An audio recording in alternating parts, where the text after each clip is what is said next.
Okay, మొదలు పెడదామండి. ఓం అజ్ఞానతిమిరాంధస్య జ్ఞానాంజనశలాకయా చక్షురున్మీలితం యేన తస్మై శ్రీగురవే నమః. నమ ఓం విష్ణుపాదాయ కృష్ణప్రేష్ఠాయ భూతలే శ్రీమతే భక్తివేదాంత స్వామిన్ ఇతి నామినే. నమస్తే సారస్వతే దేవే గౌరవాణి ప్రచారిణే నిర్విశేషశూన్యవాది పాశ్చాత్యదేశతారిణే. జయ శ్రీకృష్ణ చైతన్య ప్రభు నిత్యానంద శ్రీ అద్వైత గదాధార శ్రీవాసాది గౌరభక్త వృంద. హరే కృష్ణ కృష్ణ కృష్ణ హరే హరే, హరే రామ రామ రామ హరే హరే. హరే కృష్ణ. ఇవాళ మనము 4వ అధ్యాయంలోని మొదటి శ్లోకము మరియు 2వ శ్లోకాన్ని చదవబోతున్నామండి. సో దయచేసి అందరూ కూడా భగవద్గీత తీసుకోండి. 4వ అధ్యాయంలోని మొదటి 2 శ్లోకాలు ఎవరైనా చదివే వాళ్ళు ఉంటే చదవచ్చు. ఫస్ట్ నేను చదువుతానండి. శ్రీ భగవానువాచ ఇమం వివస్వతే యోగం ప్రోక్తవానహమవ్యయం వివస్వాన్మనవే ప్రాహ మనురిక్ష్వాకవే బ్రవీత్. హరే కృష్ణ. ఎవరైనా చదువుతారా శ్లోకాన్ని? నేను చదువుతాను ప్రభుజీ. హరే కృష్ణ. చదవండి. హరే కృష్ణ. శ్లోకం చదవమంటారండి? శ్లోకం చదవండి. శ్లోకం అని 2 చదవండి. ఓకే. హరే కృష్ణ. హరే కృష్ణ ప్రభుజీ. ఇమం వివస్వతే యోగం ప్రోక్తవానహమవ్యయం వివస్వాన్మనవే ప్రాహ మనుర్విక్షా కవే బ్రవీత్. దేవదేవుడైన శ్రీకృష్ణ భగవానుడు పలికాడు, నశింపులేనట్టి యోగ శాస్త్రమును నేను సూర్యదేవుడైన వివస్వానునికి బోధించాను. వివస్వానుడు దానిని మానవులకు పితయైన మనువుకు ఉపదేశించగా మనువు తిరిగి దానిని ఇక్ష్వాకునకు ఉపదేశించాడు. భాష్యం చదవమంటారా ప్రభుజీ? అవసరం లేదు. ఓకే అండి. Hare Krishna. Thank you Prabhuji. Hare Krishna. So Hare Krishna. అందరికీ నమస్కారం, దండవత్ ప్రణామం. అయితే ఇవాళ మనము హరే కృష్ణ శ్రీమద్ భగవద్గీతలోని మొదటి 2 శ్లోకాలని చెప్పుకుంటున్నాము, చర్చించుకుంటున్నాము. ఇందులో శ్రీకృష్ణ భగవానుడు చెప్తున్నాడు. ఈ అధ్యాయం పేరు వచ్చేసి జ్ఞానయోగం. ఇందులో కృష్ణుడు ఏమి చెప్తున్నాడంటే, ఈ భగవద్గీత యొక్క దివ్యమైనటువంటి జ్ఞానాన్ని మొట్టమొదటిగా నేను సూర్య భగవానుడైనటువంటి వివస్వానికి ఇవ్వడం జరిగింది. వివస్వాను దీనిని మనువుకి ఇవ్వడం జరిగింది. మనువు ఇక్ష్వాకుకి ఇవ్వడం జరిగింది అనే విషయాన్ని చెప్పడం జరిగింది. అంటే దీన్ని బట్టి మనకి ఏం తెలుస్తుందంటే, ఈ భగవద్గీత అనేది కేవలం 5000 సంవత్సరాల కింద వచ్చినటువంటి పుస్తకం మాత్రమే కాదు. ఇది దివ్యమైనటువంటి జ్ఞానము. ఇది ఆది లేనటువంటిది, ఎప్పుడూ ఉన్నటువంటిది దివ్యమైనటువంటి జ్ఞానము. ఎప్పుడు అనాది కాలంగా భగవద్గీత ఉన్నది అనే విషయం మనకు తెలిసి వస్తుంది. ఇంకొక ముఖ్యమైనటువంటి విషయం ఇందులో మనం తెలుసుకోవాల్సింది ఏంటంటే, కృష్ణ భగవానుడు మొట్టమొదటిగా సూర్య భగవానుడికి ఎందుకు చెప్పాడు, వివస్వానికి ఎందుకు చెప్పాడు, సూర్య భగవానుడికి ఎందుకు చెప్పాడు? అయితే మీరు చూసినట్లయితే ఆ పరంపర చూడండి. మొట్టమొదటిగా సూర్య భగవానుడికి చెప్పాడు. సూర్య భగవానుడు ఎవరికి చెప్పాడు? మనువుకి. మనువు ఎవరికి చెప్పాడు? ఇక్ష్వాకుకి. వీళ్ళందరూ కూడా చాలా చాలా గొప్ప గొప్ప రాజర్షులు. అంటే వీళ్ళందరూ రాజులు మరియు ఋషులు కూడా. అంటే దాని అర్థం ఏంటంటే, మనిషి జన్మ, మానవ జన్మ అనేది ఉన్నది ఎందుకు అంటే ఆధ్యాత్మిక జ్ఞానాన్ని పెంపొందించుకోవడానికి మాత్రమే ఉన్నది. అంటే నేనెవరిని, భగవంతుడెవరు అనే యొక్క ఈ జ్ఞానం ఏదైతే ఉందో అది భగవద్గీత యొక్క జ్ఞానం. ఈ జ్ఞానం తెలుసుకోవడానికే మానవ జన్మ అనేది ఉన్నది. ఈ జ్ఞానాన్ని మొట్టమొదటిగా మనం ఎవరికి ఇవ్వాలి అంటే, ఎవరైతే రాజులు ఉంటారో అన్ని రాష్ట్రాలలో, అన్ని దేశాలలో, అన్ని గ్రహాలకి ఉన్నటువంటి రాజులు కానీ అధిపతులు కానీ వాళ్ళందరికీ కూడా మొట్టమొదటిగా మనం ఇవ్వవలసినటువంటి జ్ఞానం ఏంటంటే ఈ జ్ఞానాన్ని ఇవ్వాలి. అంటే వాళ్ళకి మొట్టమొదటిగా మనం తెలియజేయాల్సింది ఏంటంటే, మీ పైన భగవంతుడు ఉన్నాడు, మీరు భగవంతుడి ప్రతినిధి కింద పనిచేస్తున్నారే కానీ మీరు భగవంతుడు కాదు.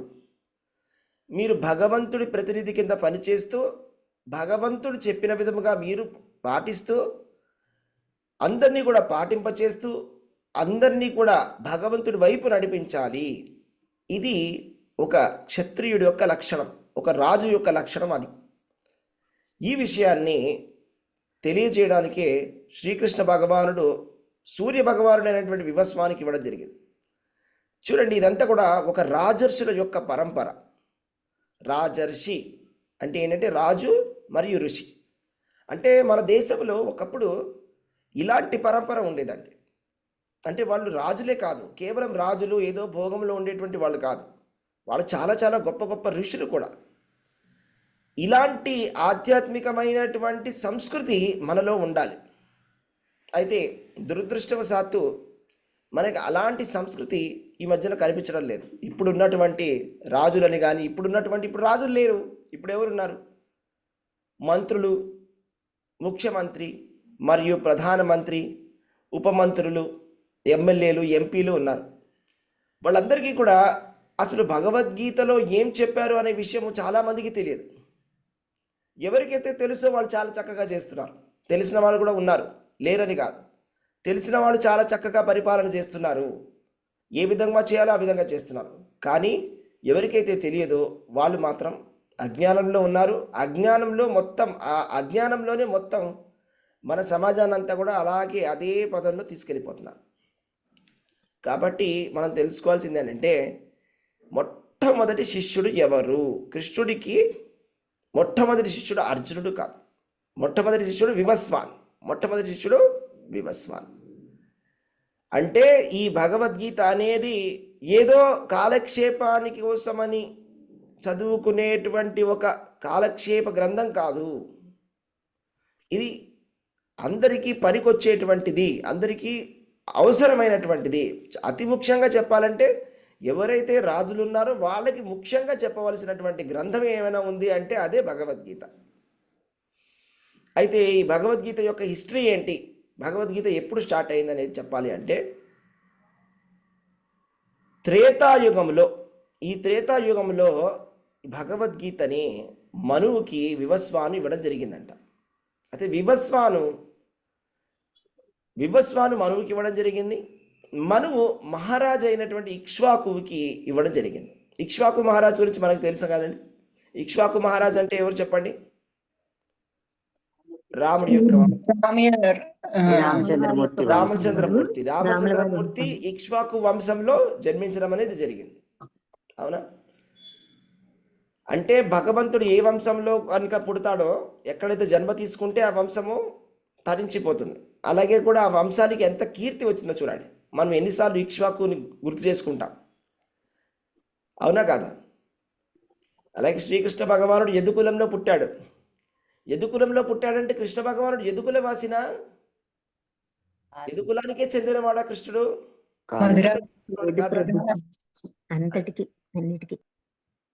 దానికి శాస్త్రంలో చెప్తున్నారు,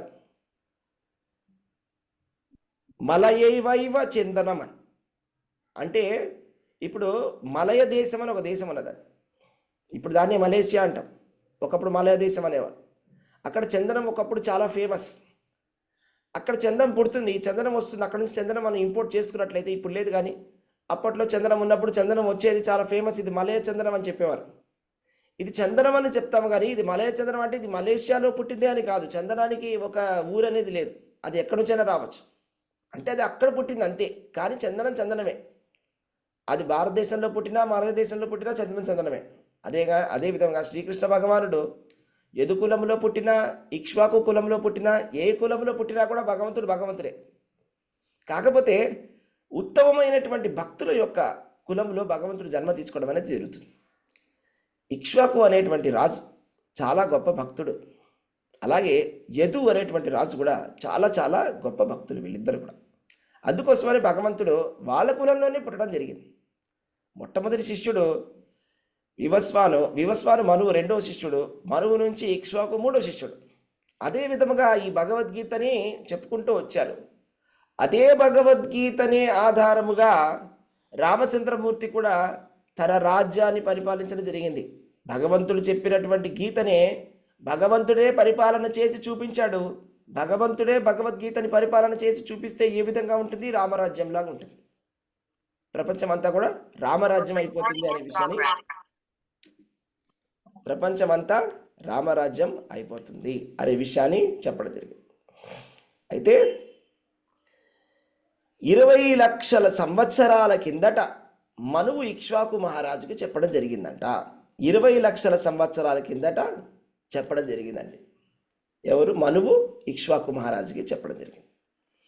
అంటే భగవద్గీత మన మానవ కులంలో ఎన్ని సంవత్సరాల నుంచి ఉన్నది అని మనం లెక్క కనుక వేసినట్టయితే అది 11 కోట్ల సంవత్సరాలు, 12 కోట్ల సంవత్సరాలు అండి. 12 కోట్ల సంవత్సరాల నుంచి అది ఉన్నట్లుగా తెలుస్తున్నది. 12 కోట్ల సంవత్సరాలు, కనీసంగా 20 లక్షల సంవత్సరాలైనా ఇక్కడ మన మానవాళి దగ్గర ఉన్నది భగవద్గీత. అయితే మనం ఇప్పుడు తెలుసుకోవాల్సిన విషయం ఏంటంటే భగవద్గీతని యథాతథముగా అదే విధంగా ఏ విధంగా అయితే గురు పరంపరలో కృష్ణ భగవానుడు ఇచ్చాడో అదే విధముగా అదే గురు పరంపరలో మనం దాన్ని స్వీకరించాల్సి ఉంటుంది.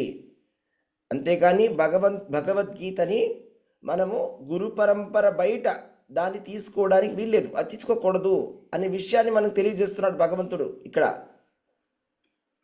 ఎందుకు? భగవంతుడు మొట్టమొదటి గీత పరంపర గురించి చెప్తున్నాడు. అదే పరంపరని మళ్ళా మొదలుపెట్టడం జరిగింది అర్జునుడితోటి. ఎందుకు మొదలుపెట్టాడు ఆ భగవద్గీత పరంపరని అనే విషయాన్ని మనం తెలుసుకోవడానికి ప్రయత్నం చేద్దాం. నెక్స్ట్ శ్లోకం చదువుదాము. ఎస్, నెక్స్ట్ శ్లోకం చదువుతారా ఎవరైనా? హరే హరే కృష్ణ ప్రభుజీ, నేను చదువుతాను ప్రభుజీ. ఇద్దరు చదవండి, ఒకరి తర్వాత ఒకరు చదవండి. ఎస్. హరే కృష్ణ ప్రభుజీ. ఏవం పరంపరా ప్రాప్తం ఇమం రాజర్షయో విదుః సకాలే నేహ మహతా యోగో నష్ట పరంతప. ఈ సర్వోత్కృష్టమైన శాస్త్రము ఈ విధంగా గురు శిష్య పరంపర ద్వారా స్వీకరించబడింది. రాజర్షులు దానిని ఆ రకంగా అర్థం చేసుకున్నారు. కాని కాలక్రమంలో పరంపర విచ్ఛిన్నమైనది. అందుకే ఈ యోగము నశించినట్లుగా కనిపిస్తున్నది. Thank you Prabhuji. Hare Krishna. Hare Krishna. Hare Krishna Next, Prabhuji. చదవండి. ఏవం పరంపరా ప్రాప్తం ఇమం రాజర్షయో విదుః సకాలే నేహ మహతా యోగో నష్ట పరతప. ఎస్, తాత్పర్యం కూడా చదవండి మాతాజీ.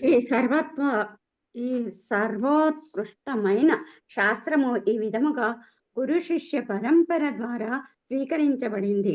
రాజర్షులు దానిని ఆ రకంగా అర్థం చేసుకున్నారు. కానీ కాలక్రమంలో పరంపర విచ్ఛిన్నమైనది. అందుకే ఈ యోగము నశించినట్లుగా కనిపించుతున్నది. హరే కృష్ణ ప్రభుజీ, ధన్యవాదాలు. హరే కృష్ణ మాతాజీ. అయితే ఇక్కడ ఏం చెప్తున్నారండి? ఇది గురు శిష్య పరంపరలో వచ్చింది. ఏవం పరంపరా ప్రాప్తం ఇమం రాజర్షయో విదుః సకాలే నేహ మహత యోగో నష్ట పరంతప. అంటే ఈ యోగ శాస్త్రం ఇది ఒక శాస్త్రము. భగవద్గీత అనేది యోగ శాస్త్రం. అంటే యోగాన్ని ఏ విధముగా చేయాలి అని చెప్పినటువంటి శాస్త్రము భగవద్గీత. ఈ యోగ శాస్త్రము ఒక గురు పరంపరలో వచ్చినది. కాకపోతే ఆ గురు పరంపరలో వచ్చినప్పుడు ఏం జరిగింది? యోగో నష్ట పరంతప. ఏం జరిగింది? ఈ యోగ శాస్త్రము ఒక గురు పరంపరలో వస్తున్నది. ఎందరో గొప్ప గొప్ప మహారాజులు వచ్చారు. కాకపోతే త్రేతాయుగం మొదట్లో ఇక్ష్వాకు మహారాజుకి చెప్పడం జరిగింది. ఇక్ష్వాకు మహారాజు తర్వాత ఆయన కులంలో ఉండేటువంటి ఎందరో రాజులకు ఒకరికి అలా అలా అలా అలా వచ్చి వచ్చి వచ్చి వచ్చి ఒక చోట అది కట్ అయిపోయింది. ఇప్పుడు ఎక్కడున్నది? ఇప్పుడు కృష్ణుడు అర్జునుడితోటి కురుక్షేత్రంలో అక్కడ ఆ రణరంగంలో ఉన్నాడు. కాబట్టి అక్కడ కృష్ణుడు మళ్ళా అదే భగవద్గీత పరంపరని మళ్ళా అర్జునుడికి మొదలు పెట్టడం అనేది జరిగింది. ఇది భగవద్గీత యొక్క హిస్టరీ అన్నమాట. సో ఆ విధంగా మనం అర్థం చేసుకోవాలి. ఈ భగవద్గీత అనేది ఒక యోగ శాస్త్రము. అసలు యోగము అంటే ఏంటి అంటే, యోగం అంటే ఏంటంటే భగవంతుడితోటి మనము కలవటము, భగవంతుడిని మనము కలుపుకొని మనం చేసినటువంటి ఏదైనా కూడా ఒక ప్రక్రియని యోగం అని చెప్తాం. కృష్ణ భగవానుడు 7వ అధ్యాయంలో చెప్తున్నాడు,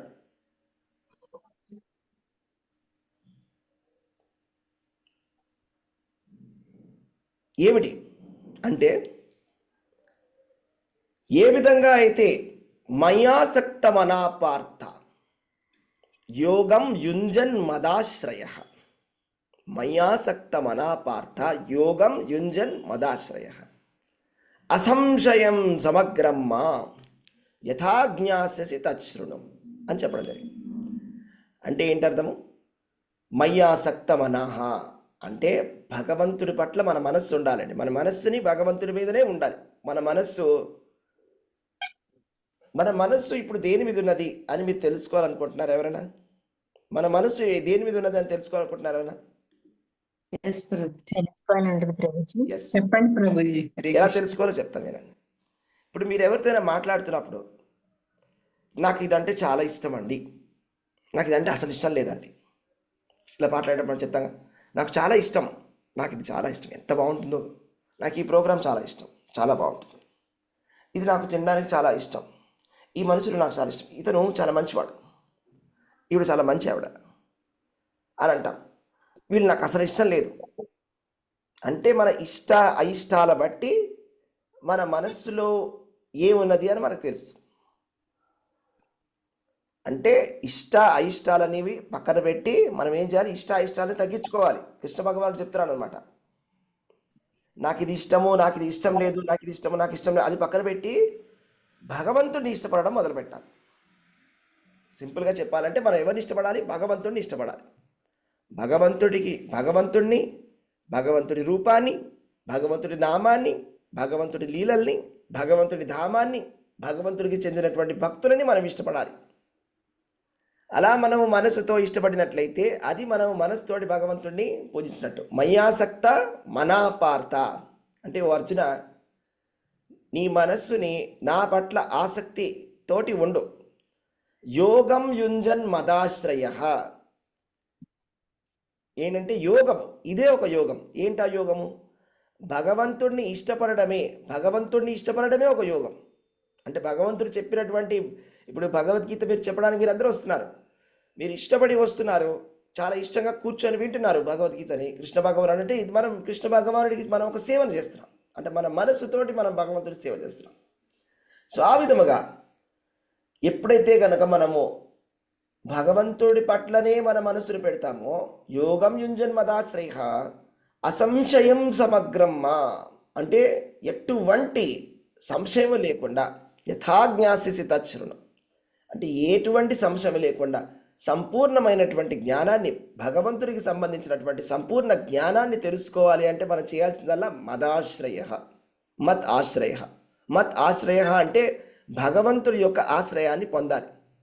కృష్ణుడి యొక్క ఆశ్రయాన్ని కనుక మనం తీసుకున్నట్లయితే అప్పుడు భగవంతుడు మనకి తెలియజేస్తాడు తన గురించి తాను. భగవంతుడి గురించి తెలుసుకోవడం అనేది మన ప్రయత్నం వల్ల అది కుదరదు.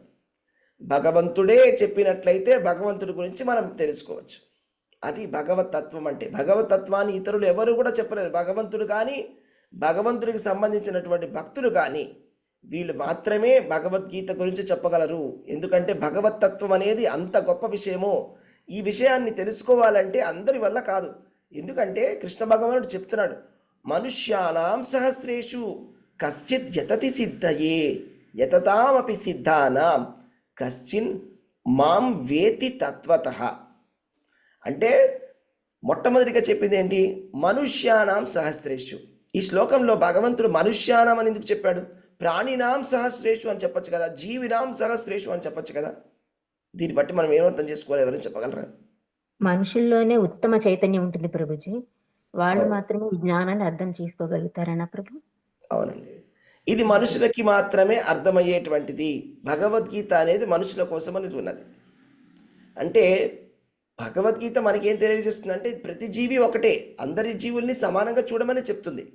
కానీ మనుషులు మాత్రమే భగవద్గీతని అర్థం చేసుకొని భగవద్గీతలని ఆచరణలో పెట్టి భగవద్గీతలో చెప్పినటువంటి ఉత్తమ గతిని పొందగలరు. ఒక ప్రాణి కానీ, ఒక పక్షి కానీ, ఒక పిల్లి కానీ, ఒక కుక్క కానీ, ఒక జంతువు ఈ భగవద్గీతను చదవలేదు. అదేవిధంగా మనకి చెప్తారండి, గీత యొక్క మహాత్మ్యాన్ని చెప్పినటువంటి గీతా మహాత్మ్యంలో కూడా చెప్తారు, ఎవరైతే కనుక ఈ భగవద్గీతని విడిచిపెట్టి ఇతర యోగ మార్గాలను తీసుకొని మేము చాలా గొప్ప యోగం చేస్తున్నాం అనుకుంటారో వాళ్ళు ఎలాంటి వాళ్ళు అంటే అమృత భాండాన్ని విడిచిపెట్టి విషం తాగినటువంటి వాళ్ళు అని. చేతిలో వంటి అమృత భాండాన్ని పక్కన పెట్టేసి విషం తాగినంత తప్పు. భగవద్గీతని విడిచిపెట్టి ఇతర మార్గాలలో వెళ్తూ మేము మోక్షాన్ని సంపాదిస్తాం అనుకోవడం అనేది అంత మూర్ఖత్వము అని చెప్పారండి. గీతా ఆ, మహాత్మ్యంలో. కాబట్టి ఈ భగవద్గీత అనేది ఆసురీ జనులకు మాత్రం కాదండి. ఇది భగవద్గీత అనేది మనుషుల్లో కూడా దివ్యమైనటువంటి చేతనం ఉన్నటువంటి వాళ్ళకి, మంచి వాళ్ళ కోసం ఈ భగవద్గీతని చెప్పడం జరిగింది. అందుకోసమనే కృష్ణ భగవానుడు భగవద్గీతని చివరాఖరిలో భగవద్గీతలో కృష్ణ భగవానుడు చెప్తున్నాడండి, ఈ భగవద్గీతని మనము ఎవరికి చెప్పవచ్చు, ఎవరికి చెప్పకూడదు అనే విషయాన్ని శ్రీకృష్ణ భగవానుడు చెప్పడం జరిగింది. ఎవరికి చెప్పాలట భగవద్గీతని?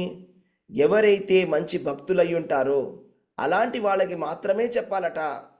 ఎవరైతే భక్తులు కారో, ఎవరైతే తపస్సు చేసినటువంటి వాళ్ళు కారో అలాంటివంటి వాళ్ళకి చెప్పకూడదట. ఇదం తే నా తపస్కాయ, అంటే తపస్సు చేయనటువంటి వాళ్ళకి, ఎటువంటి తపస్సు చేయనటువంటి వాళ్ళకి, నా భక్తాయ కదాచన. చూడండి, కృష్ణ భగవానుడు స్పష్టంగా చెప్తున్నాడు, ఇదం తే నా తపస్కాయ, అంటే తపస్సు చేయనటువంటి వాళ్ళకి, నా భక్తాయ. నా భక్తాయ అంటే ఏంటి? భక్తులు కాని నా వాడు. అభక్తులకి. అభక్తులు అనేటువంటి పదాన్ని భగవంతుడే వాడుతున్నాడు. చూడండి, నా భక్తాయ అంటే నా ప్లస్ అభక్తాయ, అంటే నా భక్తాయ అంటే నా భక్తులకని కాదు. తెలుగులో నా భక్తాయ అంటే ఏంటి? నా భక్తులకని, నా యొక్క భక్తులు అనుకుంటాం. నా యొక్క భక్తులకని.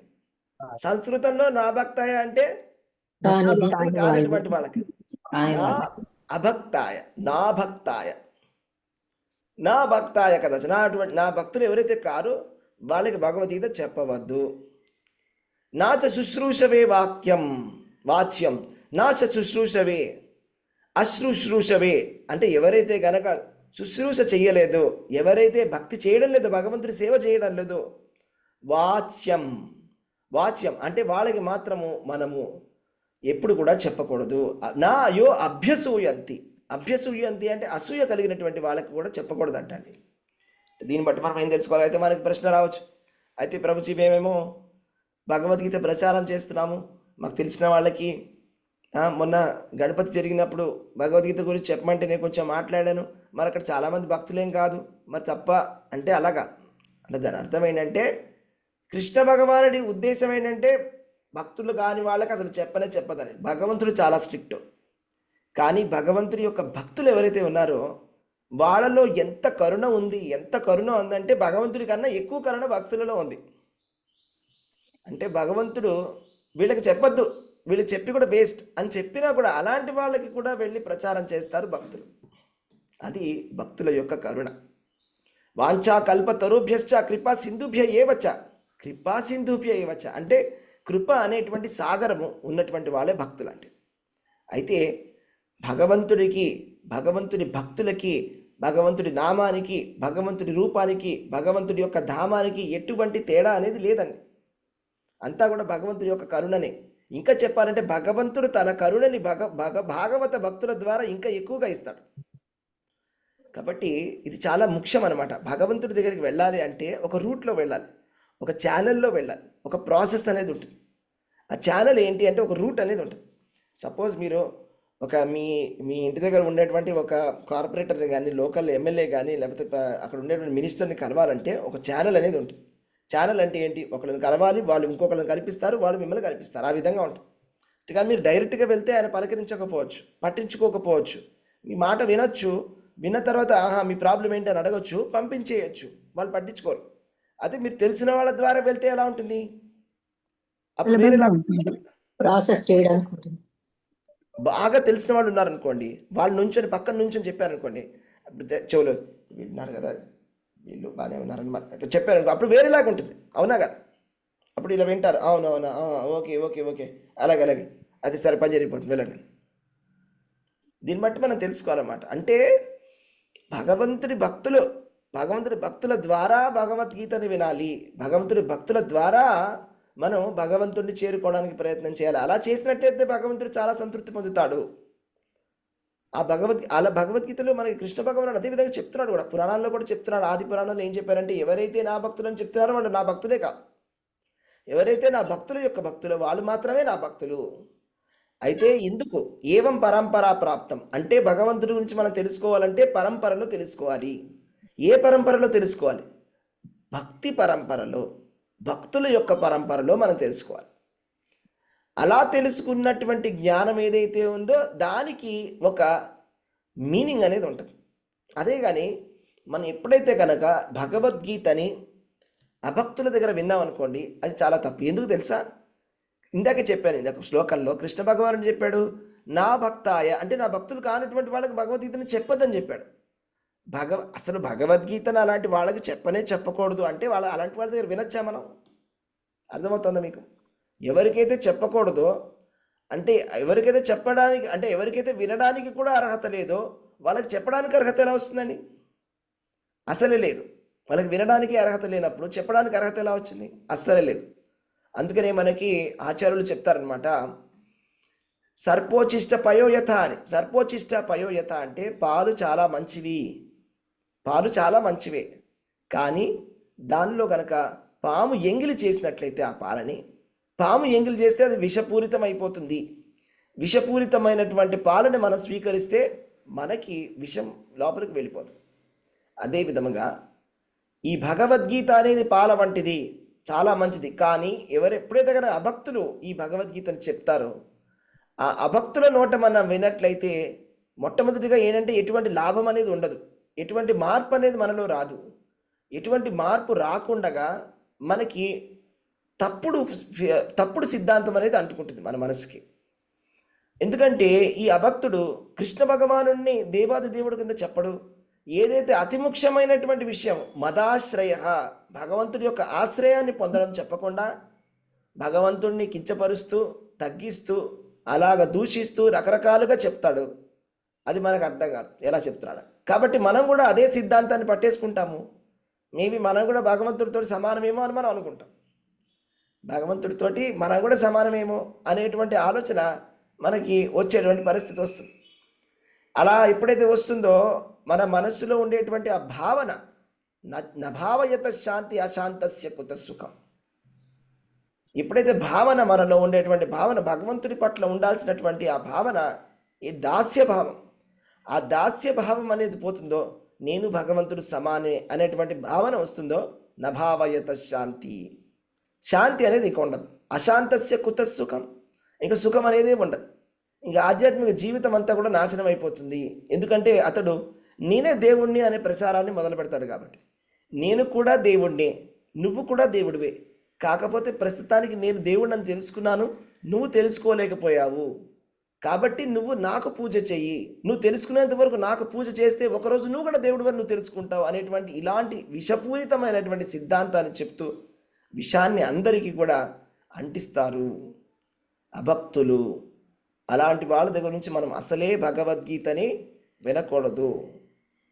ఎవరైతే కృష్ణ భగవానుడి యొక్క ఆధిపత్యాన్ని ఒప్పుకోరో, అలాంటి వాళ్ళు ఎవరైతే కృష్ణ భగవానుడి గురించి కృష్ణతత్వాన్ని ఒక విశుద్ధ భక్తుడి దగ్గర నుంచి, ఒక విశుద్ధ భక్తుడి దగ్గర మాత్రమే మనం వినాలి. విశుద్ధ భక్తుడి దగ్గర వినకుండా ఎవరైతే భగవద్గీత పైన భాష్యాన్ని చేయడానికి ప్రయత్నం చేస్తారో, భగవద్గీతని ఇతరులకు అర్థం చెప్పడానికి ప్రయత్నం చేస్తారో, వాళ్ళ దగ్గర మనం ఖచ్చితంగా భగవద్గీత గురించి వినకూడదు, భగవద్గీత గురించి వాళ్ళ భాష్యం కూడా రాయకూడదు, ఎవరైతే కనుక భగవద్గీత తెలియదు. అయితే ఈ 2 శ్లోకాలలో అండి ముఖ్యమైన విషయము మనకేం తెలిసి వచ్చింది?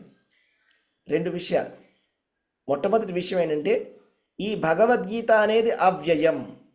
అవ్యయం అంటే ఏంటి? అవ్యయం అంటే ఏంటి? ఏం కాంది అసలు, దీనికి ఏం కాదు, అసలుకి ఎప్పటికీ నిరంతరంగా ఉండేది, ఎప్పుడు ఉంటుంది. ఇప్పుడుందా అప్పుడు లేదా అనేది లేదు.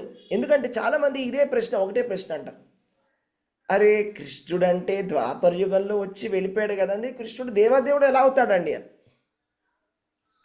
కృష్ణుడు ద్వాపర యుగంలో వచ్చాడు, యదుకులంలో జన్మించాడు, మథురలో జన్మ తీసుకున్నాడు, తర్వాత బృందావనానికి వెళ్ళాడు, తర్వాత ద్వారకకి వెళ్ళాడు, హస్తినాపురానికి వెళ్ళాడు, అక్కడ నుంచి ద్వారక నుంచి తన ధామానికి వెళ్ళిపోయాడు. మరి అలాగైతే అలా పుట్టి మరణం జరిగింది, జన్మ జరిగింది, మరణం అయినది, ఆయన ఇదే ఇంత చిన్న కాలంలో మాత్రమే ఉన్నాడు కదా, ఈయన్ని మీరు దేవదేవుడని ఎట్లా అంటారని. దానికి సమాధానం ఏంటంటే భగవద్గీత భగవంతుడి యొక్క సందేశం. ఈ భగవద్గీత అవ్యయం, ఎప్పుడు ఉంటుంది, ఇంతకు ముందు ఉంది, ఇప్పుడు ఉంది, ఎప్పుడు ఉంటుంది. భగవంతుడు ఇచ్చినటువంటి సందేశమే ఎప్పుడు ఉన్నట్లయితే భగవంతుడు ఎందుకు ఉండడండి? ఎప్పుడు భగవంతుడు కూడా ఎప్పుడు ఉంటాడు, అది మనకి తెలియడం లేదు. భగవంతుడు ఎలా ఉంటున్నాడు, ఎక్కడ ఉంటున్నాడు, అది మనకు తెలియడం లేదు. ఏ విధంగా అయితే సూర్యుడు ఉదయిస్తాడు, అస్తమిస్తాడు.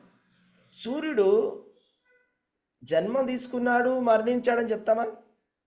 చెప్పాం కదండి. లేదు సూర్యుడు మరణించాడని చెప్తామా? సూర్యుడు మరణించడు. సూర్యుడు అస్తమిస్తాడు. అస్తమించి మరి ఎక్కడికి వెళ్తున్నాడు? ఇక్కడ అస్తమిస్తే ఇంకొక చోట ఉదయిస్తాడు, అవునా కదా? అదేవిధంగా భగవంతుడు ఒక బ్రహ్మాండములో తన లీలలను ముగించుకొని ఇంకొక బ్రహ్మాండానికి వెళ్తుంటాడు. అదే విధంగా అంటే మీరు సపోజ్ చూడండి, డ్రామా కంపెనీ వాళ్ళు ఏం చేస్తుంటారు, ఒకప్పుడు డ్రామాలు చేసేవాళ్ళు, అవునా? ఆ డ్రామా వాడు ఒకటే డ్రామాని అన్ని చోట్ల వెళ్ళి వేసేవారు. ఒక్కొక్క ఊరికి వెళ్ళి ఆ ఊళ్ళో డ్రామాని వేస్తారు, అవునా? వాళ్ళు ఒక్కసారి ఒక్క డ్రామాని ఒకే ఊళ్ళో వేయగలరు, 2 చోట్ల వేయరు. అలాగా ఒక చోట వేస్తారు, మళ్ళీ మొత్తం అంతా అక్కడ నుంచి ఎత్తేసి వాళ్ళు మళ్ళీ ఇంకొక ఊరికి వెళ్తారు, అక్కడ నుంచి ఇంకొక ఊరికి వెళ్తారు, ఇంకొక ఊరికి వెళ్తారు, ఇంకొక ఊరికి వెళ్తారు. అన్ని చోట్ల వాళ్ళు చూపిస్తారు ఆ డ్రామాని. అదేవిధంగా భగవంతుడు తన లీలల్ని మనకి చూపించడానికి కోసమని వస్తాడు. మనకి చూపించి మనని భగవంతుడి ధామాన్ని తీసుకెళ్ళడానికి, మనని పవిత్రీకరణ చేసుకోవడానికి మనకి ఇలాగ భగవంతుడి లీలని చూపిస్తాడు ఒక్కొక్క బ్రహ్మాండానికి వచ్చి. బ్రహ్మగారి రోజుకి ఒక్కసారి భగవంతుడు వచ్చి వెళ్తాడు. అంటే బ్రహ్మ యొక్క రోజు 430 కోట్ల సంవత్సరాలు అయితే ఆ 430 కోట్ల సంవత్సరాల్లో కేవలం భగవంతుడు 120 సంవత్సరాలు మాత్రమే ఇస్తున్నాడు. అంటే 430 కోట్ల సంవత్సరాలకి 120 సంవత్సరాలు మాత్రమే భగవంతుడు వచ్చి మనకి ఇస్తాడు. మరి మిగతా సమయంలో భగవంతుడు అనంతమైనటువంటి అవతారాలతో వస్తాడు. రకరకాలైనటువంటి అవతారాలు ఉన్నాయి, లీల అవతారాలు, ఈ అవతారము, ఆ అవతారము, మన్వంతర అవతారం అనేటువంటి వేలకి వేల అవతారాలు ఉంటాయి భగవంతుడివి. భగవంతుడు తన అవతారాల ద్వారా వస్తాడు, భగవంతుడు తన భక్తుల ద్వారా వస్తున్నాడు. సో భగవంతుడు లేడు అని చెప్పడానికి వీలేదు, ఎందుకంటే భగవంతుడికి సంబంధించినటువంటి జ్ఞానము, భగవంతుడికి సంబంధించినటువంటి భక్తులు ఎప్పుడూ ఉంటారు. వాళ్ళ దగ్గర మనం విన్నట్లయితే ఎప్పుడు ఆ జ్ఞానం అనేది వాళ్ళు ఎప్పుడు చెప్తూనే ఉంటారు. ఓకే, సో అయితే ఈ గురుతత్వం గురించి తెలుసుకోవడానికి ప్రయత్నం చేద్దామండి. గురుతత్వం అంటే యస్య దేవే పరాభక్తిర్ యథా దేవే తథా గురౌ తస్యైతే కథితా హ్యర్థాః ప్రకాశంతే మహాత్మనః. అంటే ఏమిటో తెలుసా? ఇది శ్వేతాశ్వతర ఉపనిషత్తులో చెప్పారండి. గురుతత్వం అంటే ఏంటి, గురు పరంపర యొక్క ముఖ్యమే ఇంపార్టెన్స్, మహత్వం ఏంటి అనేది తెలుసుకోవడానికి ప్రయత్నం చేద్దాం. అంటే ఎవరైతే భగవంతుడి యొక్క భక్తిని చేస్తారో, అదే విధముగా ఎవరైతే గురువు యొక్క భక్తిని చేస్తారో వాళ్ళకి మాత్రమే వేదాలలో ఉండేటువంటి సారం ఏంటో తెలిసి వస్తుందట. అంటే కంపల్సరీగా మనము గురువు ద్వారా మనం తెలుసుకోవడానికి ప్రయత్నం చేయాలన్నమాట. అయితే ఈ గురువు అనేవాడు ఎవరు, ఈ గురువు మనకి ఏం చేస్తున్నాడు, ఈ గురు పరంపర అంటే ఏంటి అని కొన్ని విషయాల గురించి మనం ఇప్పుడు చర్చించుకుందాం. అయితే శ్రీకృష్ణ భగవానుడు ఈ విధంగా శ్రీమద్ భాగవతంలో చెప్పడం జరుగుతుంది అనమాట. అసలు గురువు ఎందుకు అవసరము, మనకి గురువు యొక్క ఇంపార్టెన్స్ అనేది ఏంటి అనేది మనం తెలుసుకోవడానికి ప్రయత్నం చేద్దాం. ఆచార్య మాం విజానీయం అని కృష్ణ భగవానుడు చెప్పడం జరిగింది. అంటే ఏంటంటే ఆచార్యుడు నేను ఒకటే, ఆచార్యుడు వేరే నేను వేరే అనుకోకండి. ఆచార్యుడు నేను వేరు అని అనుకోకూడదు. అంటే మనం ఏమనుకోవాలంటే ఆచార్యుడు ఎవరైతే ఉన్నారో ఆచార్యుడు కృష్ణుడు ఒకటే. మనకు ఉన్నటువంటి గురువు ఎవరైతే ఉన్నారో గురువుకి కృష్ణుడికి ఎటువంటి తేడా లేదు. అంటే మనం గురువుని ఏ విధంగా చూడాలి అంటే కృష్ణుడిని చూసిన విధంగానే చూడాలి. ఇప్పుడు మనం చూసాం, ఇప్పుడు భగవంతుడు వివస్వానికి ఇచ్చాడు జ్ఞానాన్ని, వివస్వాన్ని మనువుకి ఇచ్చాడు. కాబట్టి మనువు యొక్క గురువు ఎవరు? మనువు ఎవరు? ఇక్ష్వాకు యొక్క గురువు, ఇక్ష్వాకు యొక్క గురువు ఎవరు? మనువు. కాబట్టి గురువు పట్ల వాళ్ళకి ఉండాల్సినటువంటి గౌరవం ఏ విధంగా ఉండాలి అంటే వాళ్ళు ఆ శిష్యులు, అంటే సపోజ్ ఇక్ష్వాకు మహారాజు తన గురువు గారైనటువంటి మనువుని ఏ విధంగా చూడాలంటే భగవంతుడితో సమానంగా చూడాలి. భగవంతుడిని ఏ విధంగా అయితే చూస్తాడో ఆ విధంగా ఆయన చూడాలి. అదేవిధంగా ఇక్ష్వాకు మహారాజు అది మనువు వివస్వానిని సూర్య భగవాను భగవంతుడితోటి సమానంగా చూడాలి. ఎందుకంటే ఆచార్య మాం విజానీయాన్, నావమాన్యేత కర్హచిత్ నమర్త్య బుద్ధ్యా సూయేత సర్వదేవమయో గురువు అని చెప్పడం జరిగింది భగవంతుడు. అంటే దాని అర్థం ఏంటంటే ఎప్పుడు కూడా గురువుని మనము అసూయ పడకూడదంట అండి. ఎందుకంటే మనుషులలో ఉండేటువంటి మొట్టమొదటి గుణం ఏంటంటే అసూయ. అవునా? మనకేంటంటే ఇప్పుడు పక్క రాష్ట్రం వాళ్ళు మనకన్నా బాగా డెవలప్ అవుతుంటే మనకి అసూయ కలుగుతుంది. పక్క దేశం వాళ్ళు మనకన్నా బాగా ముందుకెళ్ళిపోతే అసూయ కలుగుతుంది. మన పక్క ఇంట్లో ఉండేటువంటి వాళ్ళు మనకన్నా ముందుకెళ్తే మనకు అసూయ కలుగుతుంది. అవునా? మన పుట్టుకతోటి పుట్టినటువంటి మన సోదరీమణులైనా కూడా వాళ్ళు ముందుకెళ్ళిపోయినా కూడా మనకి అసూయ అనేది కలుగుతుంది. అసూయ అనేది ఉంటుంది. కానీ ఈ అసూయని మనము గురువు పట్ల పెంచుకోకూడదు. ఈ మా గురువుగారు ఎంతో బాగా చేస్తున్నారు భక్తి అనేటువంటి అసూయ మనకు ఉండకూడదంట. అది కృష్ణ భగవానుడు చెప్తాడు. ఎప్పుడు కూడా అసూయ భగవంతుడి పట్ల ఉండకూడదు, గురువు పట్ల ఉండకూడదు. అలాగే ఎప్పుడు కూడా గురువుర్ నరమతి, గురువుని సామాన్యమైనటువంటి మనిషి అని ఎప్పుడు అనుకోకూడదు. ఎప్పుడు కూడా ఒక మాట వరుసకైనా కూడా ఆయన కూడా పాపం మనిషే కదండి అని అనకూడదు, తప్పది. ఎలా ఉన్నా ఎలాంటి పరిస్థితి వచ్చినా కూడా ఆయన భగవంతుడితోటి సమానమే అనే విధముగా మనం చూడాలి గురువుని. ఈ విధంగా చూడాలి అని భాగవతంలో కృష్ణ భగవానుడు స్వయంగా చెప్తున్నాడు. ఆచార్య మాం విజానీయం అంటే నన్ను ఏ విధంగా నువ్వైతే పూజిస్తావో, నన్ను ఏ విధంగా చూస్తావో అదే విధంగా ఆచార్యుడిని చూడాలి. ఎప్పుడు కూడా ఆయనని మనము అగౌరవపరచకూడదు, గురువుని అగౌరవపరచకూడదు. అలాగే చెప్తున్నారు చూడండి, ఎందుకు అంటే అతడు సర్వదేవమయో గురువు. సర్వదేవమయో గురువు అంటే సకల దేవతా స్వరూపము గురువు. అంటే మనము అందరు దేవతలను, ముక్కోటి దేవతలు ఒకటేసారి వచ్చి మన ముందుకు వస్తే ఎవరు వచ్చారంటే గురువు వస్తే మన ముక్కోటి దేవతలు మన ముందుకు వచ్చినట్లే అని చెప్పినట్టు అంట. ఈ విధంగా చెప్తున్నాను. సో కాబట్టి గురుతత్వము అనేది చాలా చాలా చాలా చాలా ముఖ్యమైనటువంటిది. అయితే చాలా చాలా మంచి మంచి శ్లోకాలు అన్నీ ఉన్నాయి. అవన్నీ మనం కొన్ని చెప్పుకుందాం, గురుతత్వం గురించి చెప్పుకుందాం కాకపోతే. గురు కృష్ణ రూపహాన శాస్త్రేణ ప్రమాణే గురు రూపే కృష్ణ కృప కరేణ భక్తగణే అని చైతన్య చరితామృతంలో ఆది లీలలో చెప్పడం జరిగిందండి. అంటే శాస్త్రం ప్రకారంగా గురువుకి కృష్ణుడికి ఎటువంటి తేడా లేదు. ఎందుకు గురువుకి కృష్ణుడికి తేడా లేదు అంటే, ఎందుకంటే గురువు ద్వారా కృష్ణుడు తన కరుణని భక్తులకి అందజేస్తాడు. భగవంతుడు భక్తులకి ఏ విధంగా అందజేస్తాడు కరుణని చెప్పండి? గురువు ద్వారా. గురు రూపే కృష్ణ కృపాకరేణ.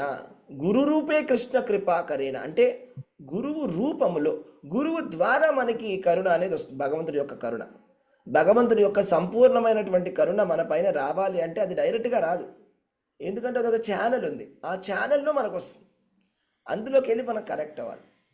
ఇప్పుడు చాలా మంది గురువులు ఉంటాయి ప్రభుజీ, ఒక గురువు చాలా మంది కాకుండా. గురువులు, ఎంతో మంది ఒకటే గురువు ఉంటాడండి జనరల్గా. చాలా మంది గురువులు అంటే గురుతత్వం ఒకటే. ఇప్పుడు శిక్షా గురువులు ఎంతో మంది ఉండొచ్చు, వాళ్ళందరి ద్వారా వస్తుంది. పోనీ మంచిదే కదా. ఇప్పుడు ఎలక్ట్రికల్ వైర్ ఉందనుకోండి, మనకి కనెక్షన్ కావాలనుకోండి, మనం ఏం చేస్తాము, డైరెక్ట్గా వెళ్ళిపోయి, ఇప్పుడు ఎలక్ట్రిసిటీ పవర్ గ్రిడ్ ఉంటుంది. ఇప్పుడు సింగరేణిలో పవర్ తయారు చేస్తారు, లేకపోతే మీరు ఉండే ఊళ్ళలో ఏ ఊళ్ళో ఉన్నారో అక్కడ మొత్తం అంతా పవర్ ఒక చోటకు వస్తుంది.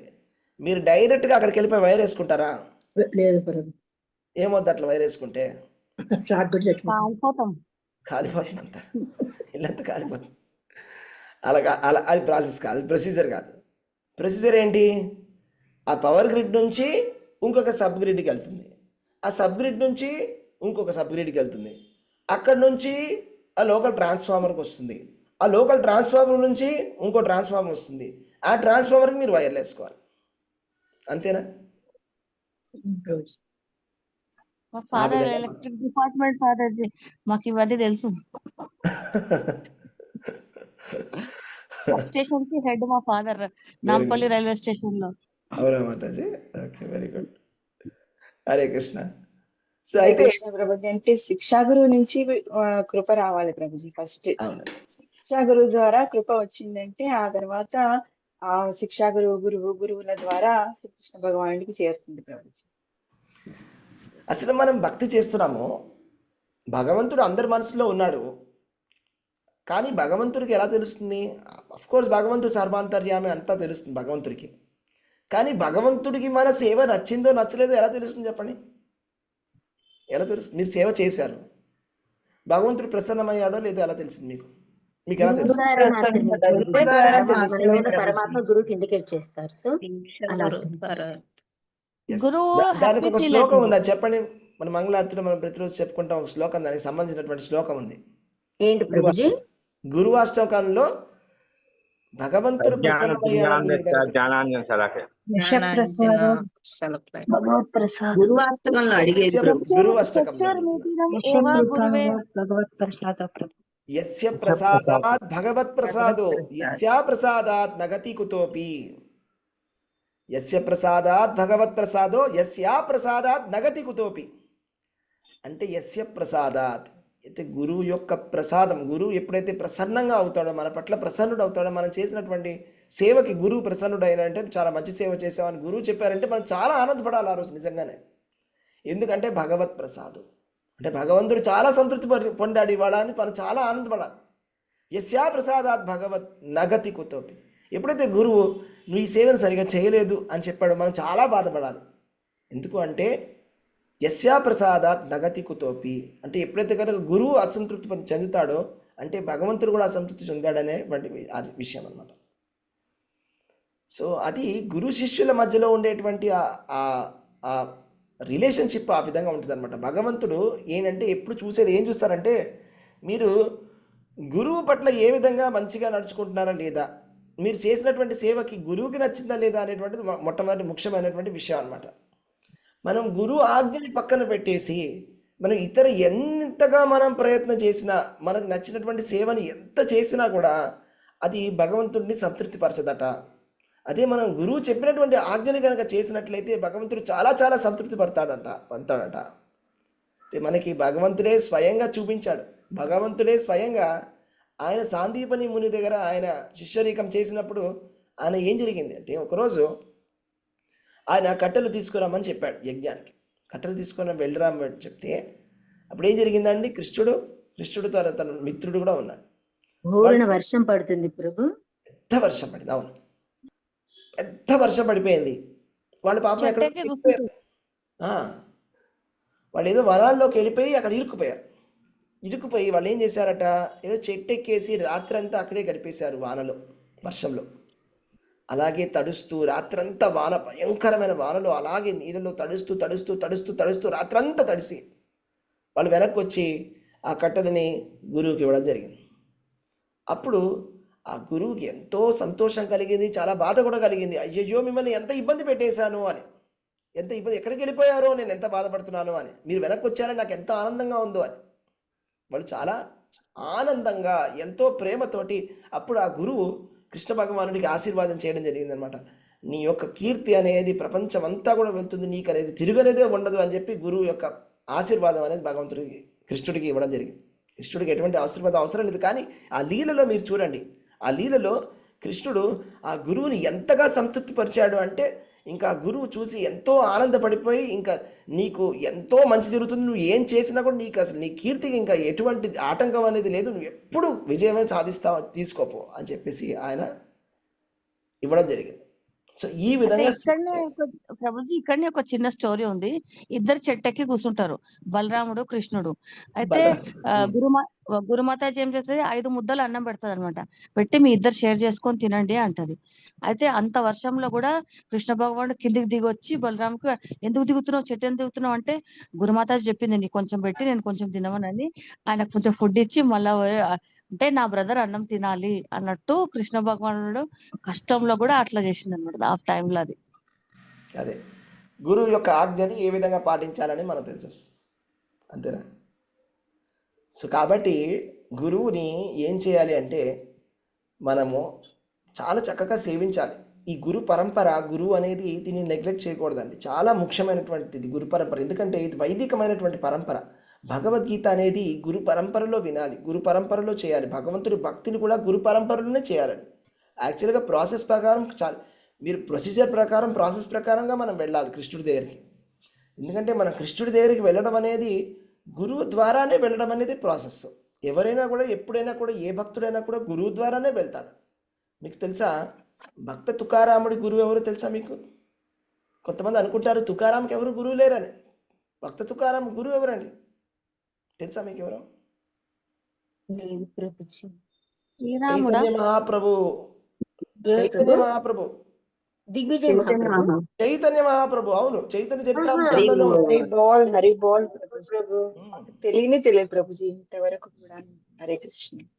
చైతన్య చరితామృతంలో ఉందన్నమాట. చైతన్య మహాప్రభు మహారాష్ట్రకి వెళ్ళినప్పుడు తుకారాం అనేటువంటి భక్తుడికి ఆయన అనుగ్రహించడం జరిగింది అని. సో అయితే ఈ భక్త తుకారాం ఎంత గొప్ప భక్తుడు అంటే ఆయన చనిపోయేటప్పుడు సశరీరంగా వైకుంఠానికి వెళ్ళిపోయాడు.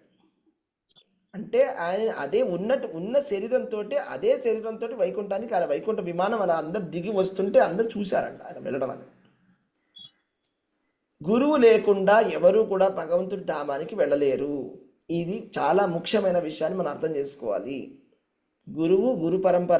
గురు పరంపర లేనిదే ఏది మనలో ఉండేటువంటి ఎటువంటి ఉపయోగం అనేది లేదు. మనం చేసేది ఏదైనా కూడా, ఏ చిన్న సేవ అయినా ఏదైనా కూడా మనం గురువు ద్వారానే చేస్తాం.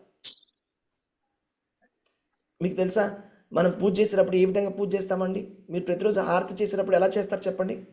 మీరు ప్రభుపాద ఫోటో పెట్టుకుంటారా? అవునా? మీరు భగవంతుడి భోగ నివేదన చేసినప్పుడు మీరు ఎవరి మంత్రాలు చదువుతారు? ఎలా చెప్తారు మీరు మంత్రాలు? డైరెక్ట్ గా భగవంతుడికి స్వాహ స్వాహ స్వాహ అంటారా? లేదు ప్రభుజీ. గురు మహారాజు, తర్వాత మన ప్రభుపాదుల వారు, తర్వాత చైతన్య మహాప్రభు, తర్వాత కృష్ణుడు, అలా 1 by 1 చేసుకుంటాం ప్రభు. అవును. మనం ఏం చేస్తామంటే ఎవరికైతే దీక్ష జరిగిందో, లేకపోతే ఎవరైతే ఆస్పైరింగ్ ఉన్నారో, ఎవరైతే గురు ఆశ్రయం తీసుకున్నారో వాళ్ళందరూ ఏం చేస్తారు? గురువుకి దీక్షా గురువు యొక్క మంత్రాలను చెప్తారు. తర్వాత శిక్షా గురువు, తర్వాత ప్రభుపాదుల యొక్క మంత్రాన్ని చెప్తారు. అంటే గురువు గారు ప్రభుపాదుల వారికి ఇచ్చినట్లయితే ప్రభుపాదుల వారు చైతన్య మహాప్రభుకి ఇస్తే చైతన్య మహాప్రభు కృష్ణుడికి ఇస్తాడు. ఆ విధంగా కృష్ణుడు మన భోగాన్ని స్వీకరిస్తాడే కానీ మనం స్వయంగా ఇస్తే మనకి ఎటువంటి క్వాలిఫికేషన్ ఉందని భగవంతుడు తీసుకోవాలి. ఆలోచించండి మీరు. మనకి ఏదైనా ఒక క్వాలిఫికేషన్ ఉండాలి కదా ఇవ్వడానికి. ఇప్పుడు నేను ఇచ్చాను అంటే నేను పెట్టినటువంటి ఇడ్లీ అంత బాగుందా కృష్ణుడు తీసుకోవడానికి? అవునా కదా? నేను పెట్టిన ఇడ్లీ చట్నీ అంత బాగుందా? పోనీ నేను పెట్టినటువంటి దోశ కానీ, సాంబార్ కానీ, కూర కానీ, పులుసు కానీ, పప్పు కానీ అంత బాగుందా కృష్ణుడు తీసుకోవడానికి? కృష్ణుడు తీసుకోవాలి అంటే విశుద్ధ భక్తుడు ఇస్తే కృష్ణుడు తీసుకుంటాడు. అందులో ఎటువంటి ఫాల్ట్ లేకపోయినా కృష్ణుడు మనని తీసుకుంటాడు. గురువు మనకు అది సెట్ చేసి ఇస్తాడు, అందులో ఎటువంటి ఫాల్ట్ ఉన్నా కూడా. అర్థమైందా అండి? సో కాబట్టి ఈ భౌతిక ప్రపంచం నుంచి బయటికి రావాలన్నా, మనం జ్ఞానాన్ని సంపాదించాలన్నా, మనం ఏ విధంగా అయినా మనని మనం తరించుకోవాలనుకున్నా కూడా ప్రతి మనిషి కూడా కంపల్సరీగా గురువుని తీసుకోవాలి. ఇది వేదాలలో ఉన్నటువంటి ఆదేశం అండి. ఇది వేదాలలో ఏం చెప్తున్నారంటే తస్మాత్ గురుం ప్రపద్యేత అని చెప్తున్నారండి. అంటే గురువు దగ్గరికి మనం వెళ్ళాలి అని చెప్తున్నారు. అంటే ఇంకొకటి, గురువు దగ్గరికి వెళ్ళేటప్పుడు మనం ఏం చేయాలి? శ్రోత్రియం బ్రహ్మనిష్ఠుడైనటువంటి వాడు, శ్రోత్రియుడైనటువంటి వాడు అంటే అతనికి ఇంకొక గురువు ఉండాలి. ఏ గురువు దగ్గరికి అయితే మీరు వెళ్తున్నారో అతనికి గురువు ఉండాలి. ఇప్పుడు మనం ఒక టీచర్ దగ్గరికి వెళ్తాం, ఆ టీచర్కి నేను ఎప్పుడు చదువుకోలేదంటే కుదరదు కదా. ఆ టీచర్కి ఇంకో టీచర్ ఉండాలి, అవునా కదా? కాబట్టి ఆ టీచర్కి ఇంకో టీచర్ ఉండాలి. అదేవిధంగా మనం వెళ్ళేటువంటి గురువు ఒకప్పుడు మంచి శిష్యుడై ఉండాలి. ఒక మంచి శిష్యుడు కానటువంటి గురువు ఏ విధంగా గురువు అవుతాడండి? అవునా? తస్మాత్ గురుం ప్రపద్యేత జిజ్ఞాసు శ్రేయ ఉత్తమం శబ్దే పరే చ నిష్ణాతం బ్రహ్మణ్య ఉపశామ్రశ్రయం అని శ్రీమద్ భాగవతంలో చెప్పడం జరిగింది. సో గురువు దగ్గరికి వెళ్ళడం అంటే కంపల్సరీగా వెళ్ళాలి అని చెప్తుందండి శాస్త్రం. మన ఉపనిషత్తు ఏం చెప్తుందంటే కంపల్సరీగా గురువుని తీసుకోవాలి. ఎవరైనా కూడా, అది ఏ మనిషి అయినా కూడా గురువుని తీసుకోవాలి కంపల్సరీగా అని మనకి ఉపనిషత్తులు చెప్తున్నారు అనమాట. అంటే మనం తీసుకోవాలో వద్దో, కొంతమంది తీసుకుంటారో అని కాదు. ఎవరైనా మనిషి అనేవాడు కంపల్సరీగా గురువుని తీసుకోవాల్సి అంతే, తప్పదు. సో అదేంటంటే మస్ట్ అనమాట, మస్ట్ తీసుకోవాల్సిందే. ఎందుకు అంటే భగవంతుడి సేవ చేయాలంటే గురువు ద్వారానే చేయాలి. గురువు ద్వారా సేవ చేస్తేనే సేవ అందుతుంది భగవంతుడికి. అది ప్రాసెస్. ఎలా తెలుస్తుంది మనకి? ఏ విధంగా తెలుస్తుంది అంటే ఇప్పుడు అన్ని వేదాలలో అన్ని శాస్త్రాలలో ఎన్నో చోట్ల భగవంతుడి భక్తి ఎలా చేయాలో చెప్పారు. ఆ శాస్త్రాలలో చెప్పిన విధంగా మనం భక్తిని చేయాలి, కానీ మనకి నచ్చిన విధముగా మనకి మనకి ఏ విధంగా మనకి న్యాచురల్గా అనిపిస్తుందో, ఎలా అనిపిస్తుందో అలా చేయడం అనేది కరెక్ట్ కాదంట. ఎందుకు అలాగా అంటే శృతి స్మృతి పురాణాది పాంచరాత్రికం విధిం వినా ఐకాంతికేర్ హరేర్ భక్తి ఉత్పాతైవ హి కల్పతే. అంటే శృతి అంటే వేదాలలో ఉండేటువంటి ఉపనిషత్తులు, స్మృతి అంటే ధర్మశాస్త్రాలు, పురాణాది అంటే పురాణాలలో ఏ విధంగా చెప్పారు, పాంచరాత్రికం అంటే అదొక ఆగమ శాస్త్రం, పాంచరాత్రికంలో చెప్పినటువంటి ఆగమ శాస్త్రాల్లో చెప్పిన విధముగా కాకుండా మనం చేసినటువంటి భక్తి అనేది అది అలా ఆ విధంగా గైడెన్స్ లేకుండా చేసినటువంటి భక్తి అనేది ఏమవుతుందంటే ఉత్పాతైవ హి కల్పతే. ఇప్పుడు మనం చూస్తున్నాం, ఇప్పుడు మన రీసెంట్గా గణేష్ పాండల్స్లో జనాలు ఏం చేస్తున్నారు, వాళ్ళందరూ కూడా మత్తు పదార్థాలను స్వీకరించి నాట్యం చేస్తున్నారు. అంటే భక్తి అనేది మనము వేదాలలో చెప్పిన విధంగా చేయకపోతే ఏ విధంగా ఉంటుందని చెప్పడానికి ఇది ఒక ఎగ్జాంపుల్. అంటే రకరకాలైనటువంటి వైపరీత్యాలు వస్తాయి. అది ఉత్పాతైవ హి కల్పతే, అది కేవలం ఒక డిస్టర్బెన్స్ మాత్రమే, అది భక్తి కాదు. అలా చేయడం వల్ల భగవంతుడు ప్రసన్నుడు అవ్వడం, అలా చేయడం వల్ల మన భగవంతుడి ధామానికి వెళ్ళలేం. తద్విజ్ఞానార్థం స గురుమేవ అభిగచ్చేత్ అంటే వెళ్ళవలసిందే, కంపల్సరీ. అది శాస్త్రం అంటే శాసయతి ఇది శాస్త్రం, శాసిస్తుందండి శాస్త్రం. అంటే ఇలా చేయాల్సిందే, ఇది రూల్, కంపల్సరీ. ఆచార్యవాన్ పురుషో వేద, ఎవరైతే గురువుని స్వీకరిస్తాడో అతనికి మాత్రమే వేదం అర్థమవుతుందట. ఆచార్యవాన్ పురుషో వేద. కాబట్టి మనం ఏం చేయాలి, నిద్రలో పడుకున్నటువంటి జీవుడు ఏం చేయాలి, ఉత్తిష్ట జాగ్రత్త ప్రాప్య వరాన్ని బోధత క్షురస్య ధార నిశితా దురత్యయ దుర్గం పతస్తత్ కవయో వదంతి. అంటే కథోపనిషత్తు ఏం చెప్తుంది తెలుసా, ఉత్తిష్ట జాగ్రత్త ప్రాప్య వరాన్ని బోధత అంటే ఉన్నటువంటి వరాన్ని వాడుకో. మనిషి జన్మ, మానవ జన్మ ఇచ్చాడు భగవంతుడు, మానవ శరీరాన్ని ఇచ్చాడు, ఇది ఒక వరం. కాబట్టి మనం ఏం చేయాలి, ఉత్తిష్ట జాగ్రత్త, లేచి ఏం చేయాలి, లేచి న్యూస్ పేపర్ చదవాలి, గురు భక్తి పాదాలను చేసుకోవాలి, ఆశ్రయించాలి. ప్రేయర్ చేసుకోవాలి. నిద్ర లేవడం అంటే లేచిన తర్వాత ఆధ్యాత్మిక జీవితంలో వెళ్ళి మనము మన మానవ జన్మని సార్థకం చేసుకోవడానికి ప్రయత్నం చేయాలి. సో మానవ జన్మని సార్థకం చేసుకోవాల్సినటువంటి మొదటి మెట్టు భక్తి రసామృత సింధు అనేటువంటి ఒక పుస్తకం. మీలో ఎంతమంది దగ్గర భక్తి రసామృత సింధు ఉందండి? ప్రభుజీ మా దగ్గర ఎవరి దగ్గర అయితే భక్తి రసామృత సింధు లేదో అందరూ నోట్ చేసుకొని ఈసారి కనుక మీరు ఇస్కాన్కి వెళ్ళినప్పుడు పర్టికులర్గా అడిగి భక్తి రసామృత సింధు అనే పుస్తకాన్ని తెచ్చుకొని పెట్టుకోండి, చదవండి భక్తి రసామృత సింధు అని. ఈ భక్తి రసామృత సింధు యొక్క గొప్పతనం ఏంటి అంటే రూపగోస్వామి రాశాడు. అంటే ఈ రూపగోస్వామి చైతన్య మహాప్రభు ఆయనకి ఇచ్చినటువంటి ఉపదేశాన్ని ఆయన సారంగా భక్తి రసామృత సింధులో రాశాడు. ఇంకా చెప్పాలంటే భక్తి రసామృత సింధులో ఎన్నో శ్లోకాలు వస్తాయి. ఆ శ్లోకాలన్నీ ఎక్కడి నుంచి తీసుకున్నాడు అంటే హరిభక్తి విలాసం నుంచి తీసుకున్నాడు. హరిభక్తి విలాసం ఎవరు రాశారంటే సనాతన గోస్వామి రాశాడు. సనాతన గోస్వామికి ఎక్కడ దొరికిందంటే గోపాల భట్ట గోస్వామి, శ్రీరంగం నుంచి వచ్చాడు ఆయన. గోపాల భట్ట గోస్వామి అన్ని వేదాలలో ఉండేటువంటి కృష్ణుడికి సంబంధించినటువంటి, విష్ణుమూర్తికి సంబంధించినటువంటి అన్ని శ్లోకాలని సంగ్రహించాడు గోపాల భట్ట గోస్వామి. దాన్ని సనాతన గోస్వామి దాన్ని హరిభక్తి విలాసం కింద చేశారు. హరిభక్తి విలాస్ అది చాలా పెద్ద పుస్తకం, అది ఎన్నో బుక్స్ ఉంటాయి. అందులో చాలా డీటెయిల్గా ఉంటుంది, భక్తులు ఏం చేయాలి, అందులో అన్ని విషయాలు ఉంటాయి. దాన్ని సంగ్రహించి భక్తి రసామృత సింధు కింద రాశారు రూపగోస్వామి. కాబట్టి ఆ భక్తి రసామృత సింధులో ఉండేటువంటి కొన్ని విషయాలని నేను మీకు చెప్తాను. భక్తి రసామృత సింధులో మొట్టమొదటి మెట్లు అని ఒక చాప్టర్ ఉంటుందండి. భక్తి చేయడానికి చేయవలసినటువంటి మొట్టమొదటి మెట్లు అని ఉంటుంది అనమాట. భక్తిని ఏ విధంగా చేయాలి అని చెప్పడం మొదలుపెట్టినప్పుడు ప్రిన్సిపల్స్ చెప్తారన్నమాట అందులో. ఓకే, ఇది ఎన్నో చాప్టర్ అంటే భక్తి రసం సింధులోని 6వ అధ్యాయం అండి.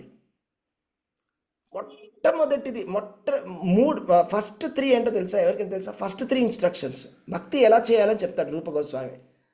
ఫస్ట్ 3 ఇన్స్ట్రక్షన్స్ ఎవరికైనా తెలుసా? ఫస్ట్ 3 ఇన్స్ట్రక్షన్స్, ఫస్ట్ 3 పాయింట్స్, భక్తి ఎలా స్టార్ట్ చేయాలి, భక్తిని ఎలా స్టార్ట్ చేయాలి అని చెప్తాడు రూప గోస్వామి.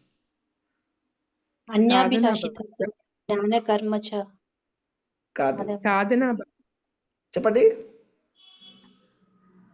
ప్రామాణికమైన సాధన భక్తి ప్రభుజీ. సాధన భక్తినే ఫస్ట్ ఏంటంటే ఒక ప్రామాణికమైనటువంటి గురువు యొక్క శరణాగతి పొందడం అనేది మొదటి మెట్టు. ప్రామాణిక గురువు యొక్క ఆశ్రయాన్ని పొందడము మొదటి మెట్టు. రెండో మెట్టు ప్రామాణికమైన గురువు దగ్గర దీక్ష తీసుకొని భక్తి ఏ విధంగా చేయాలో నేర్చుకోవడము. ప్రామాణిక అంటే ప్రభుజీ ప్రామాణికమైనటువంటి గురువు అంటే గురు పరంపరలో ఉండేటువంటి ఒక భక్తుడి పరంపరలో ఉండేటువంటి ఒక భక్తుడి దగ్గర శ్రోత్రియం బ్రహ్మనిష్టం. నేను ఇదే ప్రశ్నని భక్తి పురుషోత్తమ మహారాజ్ని అడిగానండి. అసలు గురువు అంటే ఎవరు, గురువుకు ఉండాల్సినటువంటి క్వాలిఫికేషన్ ఏంటి? గురువు అంటే ఎవరు అంటే ఎవరైతే కృష్ణుడి యొక్క పరంపరలో వస్తున్నారు. కృష్ణుడి నుంచి వచ్చేటువంటి గురు పరంపరలు 4 ఉన్నాయి. కృష్ణుడి నుంచి వచ్చేటువంటి గురు పరంపరలో కంపల్సరీగా కనెక్ట్ అయి ఉండాలి. ఆయనకు ఒక గురువు ఉండాలి, భక్తుల యొక్క పరంపరలో అయి ఉండాలి, అతడు ఒక విశుద్ధ భక్తుడై ఉండాలి.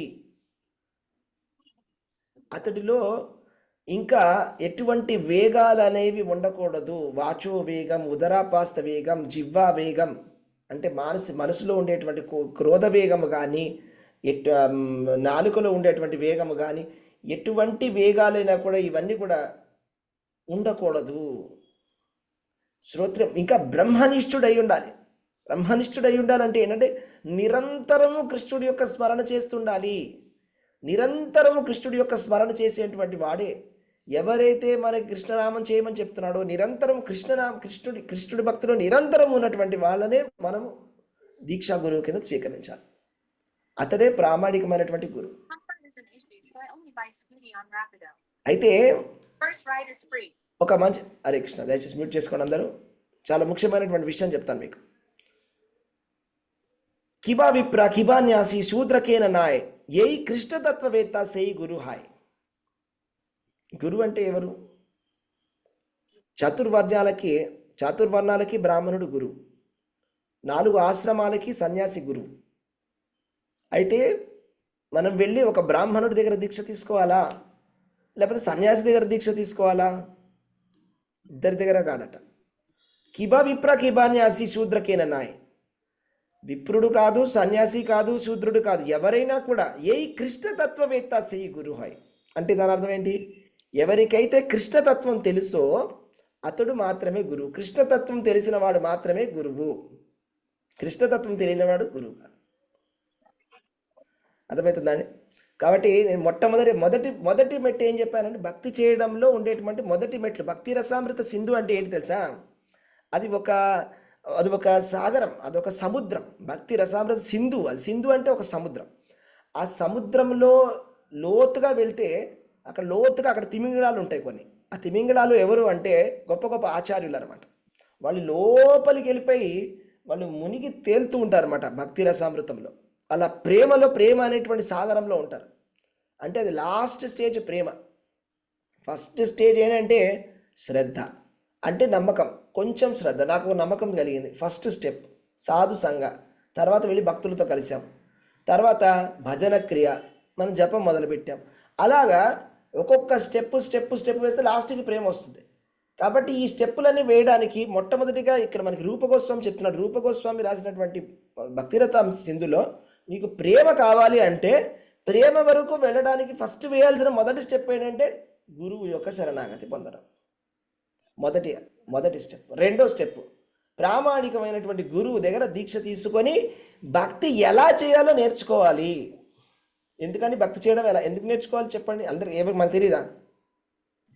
అగరబత్తి, సైకిల్ అగరబత్తి ఉంటుందిగా, అంబికా దర్బార్ బత్తి ఉంది కదా, అంతే కదా, భగవంతుడికి భక్తుడికి అనుసంధానమైనది. అవునా? ఎందుకు గురువు? ఎందుకు మన దగ్గర అగరబత్తులు ఉన్నాయి కదా, అగరబత్తులు ఉన్నాయి, ఫోటోలు ఉన్నాయి, పసుపు ఉంది, కుంకుమ ఉంది. ప్రొసీజర్ చెప్తారు గురుజీ ప్రొసీజర్ చెప్తారు.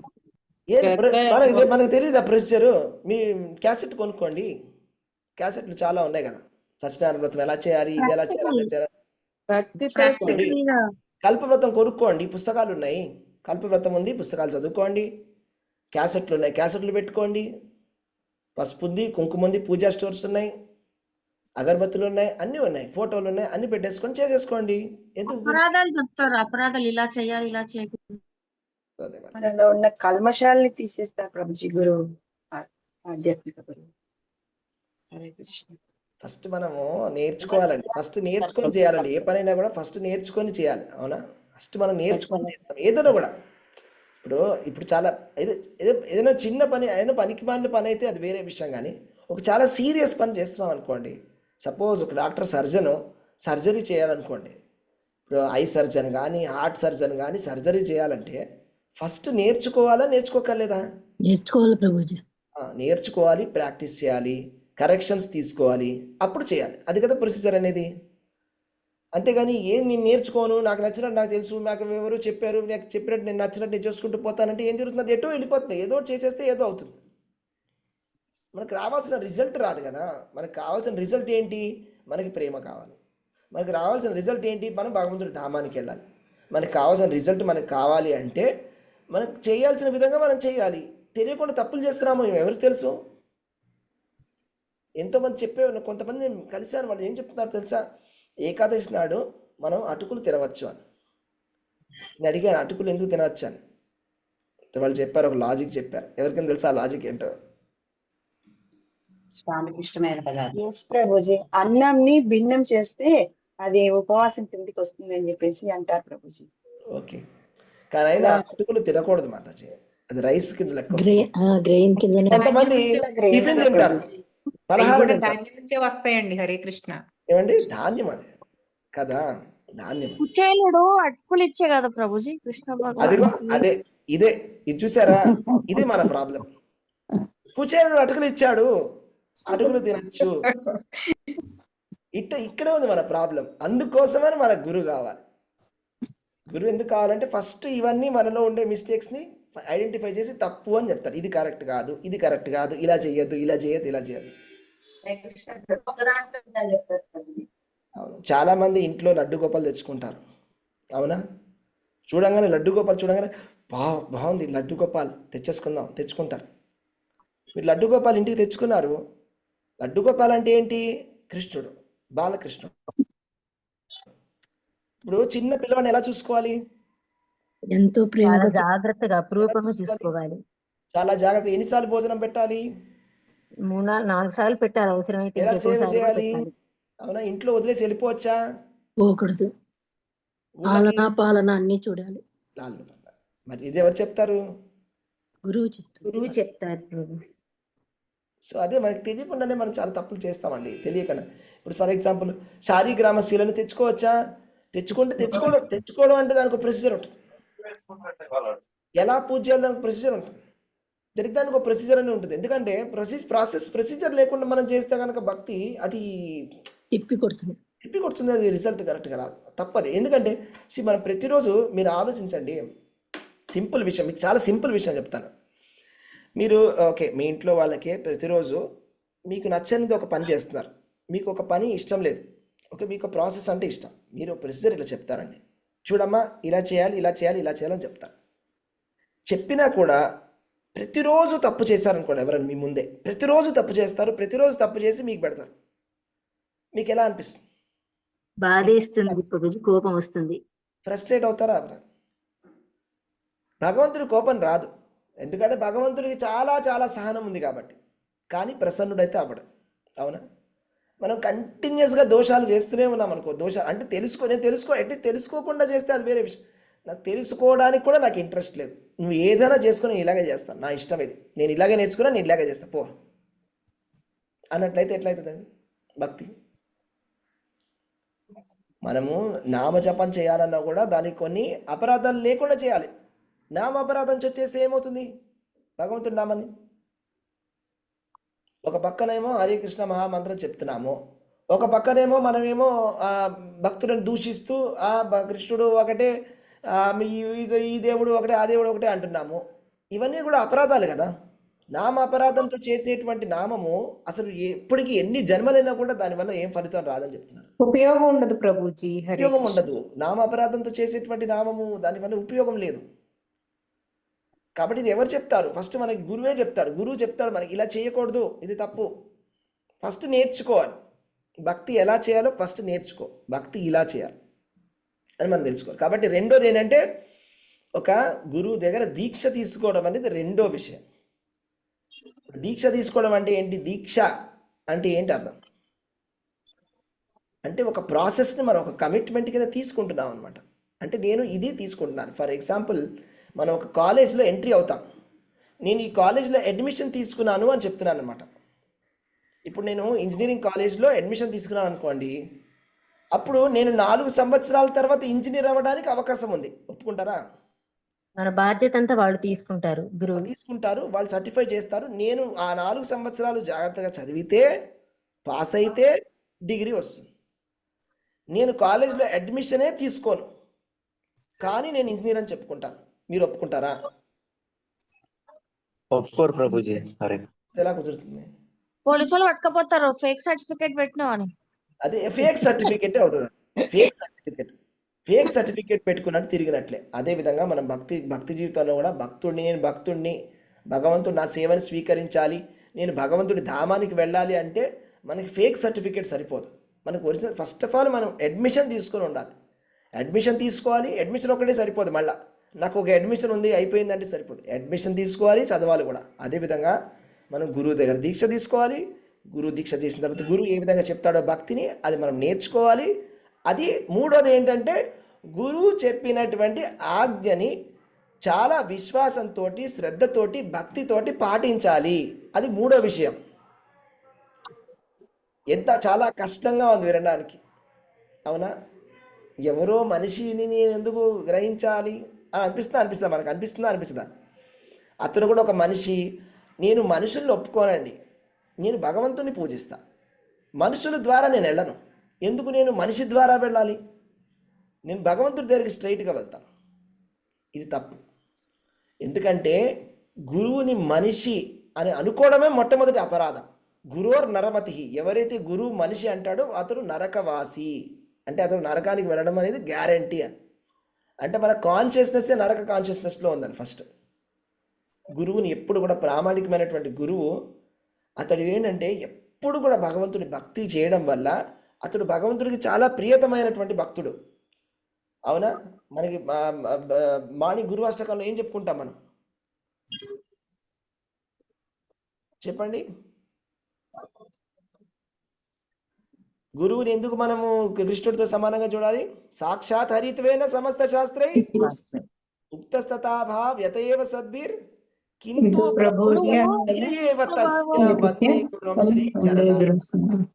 గురువు కృష్ణ భగవాన్లో ఒక అంశం. అవునండి, నిజమే. గురువు కృష్ణుడు ఎగ్జాక్ట్గా ఒకటి కాదు. ఎందుకంటే కృష్ణుడు దేవాది దేవుడు, గురువు మనిషి. ఓకే, కానీ గురువు కృష్ణుడికి చాలా చాలా ప్రియతమైనటువంటి భక్తుడు, చాలా ప్రియతమైనటువంటి భక్తుడు. అలాంటి ప్రియమైనటువంటి భక్తుడు అతడు గురువుతో సమానముగా మనం చూడాలి. అలాంటి మనిషిని మనం మనిషి అని అనకూడదు. అసలు మనిషి అనడమే తప్పు. ఎప్పుడు కూడా మన గురువుని ఇతడు మనిషే, ఇతడు కూడా మనలాగే, మనకి ఎలాంటి ఆలోచనలు వస్తున్నాయి అలాగే వస్తాయని కూడా అసలు మనసులో అలాంటి ఆలోచనలు కూడా ఎంటర్టైన్ చేయకూడదు. కాబట్టి నేను ఒక మనిషి దగ్గరికి వెళ్ళను, నేను ఈ మనిషిని నమ్మను అనడం అనేది తప్పు. అది ఆలోచనే తప్పు. ఎందుకు మీకు చెప్తాను. ప్రభుపాదుల వారు ఆయన గురువు గారిని మొట్టమొదటిసారి కలిసినప్పుడు ఆయన ఇంటికి చాలామంది వచ్చేవారంట అండి, సాధువులు, ప్రభుపాదుల వారి ఇంటికి. అయితే ప్రభుపాదుల వారు ఎంతో సాధువులను చూశారు, ఎంతో మందిని చూశారు ఆయన ఇంటికి. ఎవరు వచ్చినా, ఏ సాధువు వచ్చినా కూడా వాళ్ళ నాన్నగారు వచ్చేసి మా ఇంటికి రండి, మా ఇంట్లో భోజనం చేయడానికి ప్రతిరోజు ఎవరో ఒకళ్ళు భోజనం చేస్తూనే ఉండేవాళ్ళు. చేసిన తర్వాత వాళ్ళందరికీ కూడా వాళ్ళ గౌరమోహన్ దేవ్ ఎవరైతే వాళ్ళ నాన్నగారు ఉన్నారో చెప్పేవారనమాట, మా అబ్బాయికి ఆశీర్వాదం చేయండి, ఆయన మంచి భక్తుడు అవ్వాలి, రాధారాణి భక్తుడు అవ్వాలని ఈయన దీవించండి అని అందరూ చెప్పేవారు. ప్రభుపాదుల వారికి అనిపించదు, ఏంటి సాధువులు ఇక్కడేమో ఇలా ఉంటారు, బయటికి వెళ్ళగానే బీడీ కాలుస్తుంటారు, ఏంటి సాధువులు అని అలా అనుకునేవారు ప్రభుపాదుల వారు. ఎవరెవరో సాధువులు వీళ్ళందరూ చూస్తే వీళ్ళని చూస్తుంటే అసలు నాకు ఫేక్, అందరూ న్యాచురల్ ఒరిజినలే అనిపించట్లేదు. సో కాబట్టి ఒకసారి ఆయన యూత్లో ఉన్నప్పుడు రండి రండి ఇక్కడ భక్తి సిద్ధాంత సరస్వతి ఠాకూర్ వచ్చారు, ఒకసారి కలుద్దాం రండి అని చెప్పారన్నమాట. కలకత్తాలో ఇప్పటికి కూడా ఆ ప్లేస్ ఉంది ఎక్కడైతే ఆయన కలిశాడు, ఉల్టా డంగాలో. అక్కడికి వెళ్ళినప్పుడు ఒకసారి వెళ్ళి కలుద్దామంటే నేను ఎంతోమందిని చూశాను ఇట్లాంటి వాళ్ళని, ఎంతమందిని చూసామో ఎవరు లేరు, ఇదంతా వీళ్ళందరూ అంత ఫేకే ఉంటారని అలానే అన్నారు ప్రభుపాదుల వారు. అయితే అప్పుడు లేదు ఈయన చాలా పర్ఫెక్ట్గా ఉన్నాడు, చాలా బాగున్నాడు అంటే అప్పుడు తీసుకొచ్చారంట. అప్పుడు ప్రభుపాదుల వారు మాట్లాడారు. అప్పటికి ఆయన చాలా టాప్ కాలేజ్లో చదువుతున్నాడు. అప్పుడు కొన్ని క్వశ్చన్స్ అడుగుతారన్నమాట. ఇప్పుడు అంటాడు, ఇప్పుడు మనకు కావాల్సింది స్వతంత్రం, ఇప్పుడు మనకు కావాల్సింది అంతా కాదు. ఇప్పుడు అంటాడు అప్పుడు ఆయన గురువు గారు చెప్తారంట, అసలైనటువంటి స్వతంత్రం అంటే జీవుడికి భక్తి చేస్తే ఈ భౌతిక ప్రపంచం నుంచి వచ్చే స్వతంత్రమే స్వతంత్రం అంటే అని. అలా చెప్పినప్పుడు ఆశ్చర్యపోయాడంట ప్రభుపాద. అంటే ఈయన మాత్రం నేను కనుక దీక్ష తీసుకుంటే ఈయన దగ్గర తీసుకుంటా అనుకున్నట్ట మనసులో. కాబట్టి ఆ విధంగా మనం కూడా ఎవరి దగ్గర తీసుకోమని చెప్పట్లేదు మనం దీక్ష. ఇక్కడ నువ్వు ఎక్కడ దొరికితే అక్కడ ఎవడు పడితే వాడి దగ్గర తీసుకోమని చెప్పట్లేదు. ఎవరైతే ప్రామాణికమైనటువంటి గురువు ఉన్నాడో, ఎవరైతే నిరంతరము కృష్ణ స్మరణ చేస్తున్నాడో అలాంటి బ్రహ్మనిష్ఠుడైనటువంటి గురువు దగ్గరికి వెళ్ళాలి. ప్రామాణికమైనటువంటి గురు పరంపరలో ఉండేటువంటి గురువు దగ్గరికి వెళ్ళి ఆయన ఆశ్రయాన్ని తీసుకోవాలి. మొదటి విషయము ఆశ్రయం. అందుకని గురు ఆశ్రయ అంట మనం. గురు ఆశ్రయ అంటే ఫస్ట్ ఆశ్రయం తీసుకోవాలి. ఆశ్రయం తీసుకున్న తర్వాత దీక్ష తీసుకోవాలి. దీక్ష తీసుకున్న తర్వాత ఊరికైనా దీక్ష తీసుకుని అయిపోయిందని నా దీక్ష మా గురువు గారి అని చెప్పేసి మానేయడం కాదు. భక్తి ఎలా చేయాలో నేర్చుకోవాలి. భక్తి చేసే ప్రొసీజర్ నేర్చుకోవాలి. నేర్చుకున్న తర్వాత అన్నిటికన్నా కష్టమైన విషయం ఇక్కడ వరకు బాగానే ఉంది. గురు ఆశ్రయం తీసుకోవడం చాలా ఈజీ, దీక్ష తీసుకోవడం చాలా ఈజీ, భక్తిని నేర్చుకోవడం చాలా ఈజీ. కానీ అన్నిటికన్నా కష్టమైన పని ఏంటి? గురువు చెప్పిన మాటలు ఆజ్ఞలని పాటించడము. గురువు ఇచ్చినటువంటి ఆజ్ఞని పాటించాలి. నెక్స్ట్ గురువు తీసుకున్నది ఎందుకు అంటే ఆయన ఆజ్ఞని పాటించడానికి కోసం మనం తీసుకుంటాం. నెక్స్ట్ ఆయన ఆజ్ఞని పాటించాలి. సో తర్వాత ఏం చేయాలి? 4వ స్టెప్ ఏంటి? ఎవరైతే గొప్ప గొప్ప ఆచార్యులు ఉన్నారో వాళ్ళ అడుగు జాడలలో మనం వెళ్ళాలి. మన గురువు యొక్క ఆధ్వర్యంలో ఆచార్యులు నడిచినటువంటి అడుగు జాడలలో నడవాలి. 5వ విషయం ఏంటి? గురువుని అడగాలి. నేను భక్తిలో ముందుకు ఎలా వెళ్ళాలని అడగాలి. మీరు ఎప్పుడైనా అడిగారా ఎవరైనా నేను భక్తిలో ఎంతవరకు ఇంకా ముందుకు ఎలా వెళ్ళాలో నాకేమైనా చెప్పగలరా ఎప్పుడైనా అడిగారా ఎవరైనా? అనుకుంటున్నాం ప్రభుజీ. మా శిక్షా గురువుని అడుగుతా ఉన్నాం ప్రభుజీ. శిక్షా గురువులని అడుగుతున్నారా? అదే అడుగుతున్నాను, నేను కన్ఫర్మ్ చేసుకుంటున్నాను. మీరు అడుగుతున్నారా లేదా క్వశ్చన్ అని అడుగుతున్నాం. వాళ్ళు ఉన్నారా? ఎవరు ఎలా అడ్వాన్స్ అవ్వాలి, ఎలా ముందుకు వెళ్ళాలి అని ప్రశ్న అడగకుండా ఉంటే అప్పుడు ఏం చెప్పి సపోజ్ నేను అడగలేదు అనుకోండి, ఏమవుతుంది? ఫర్ ఎగ్జాంపుల్ భక్తిలో పడిపోతాం ప్రభుజీ. అక్కడే ఉండిపోతాం ప్రభుజీ. స్టక్ అప్ అయిపోతాం.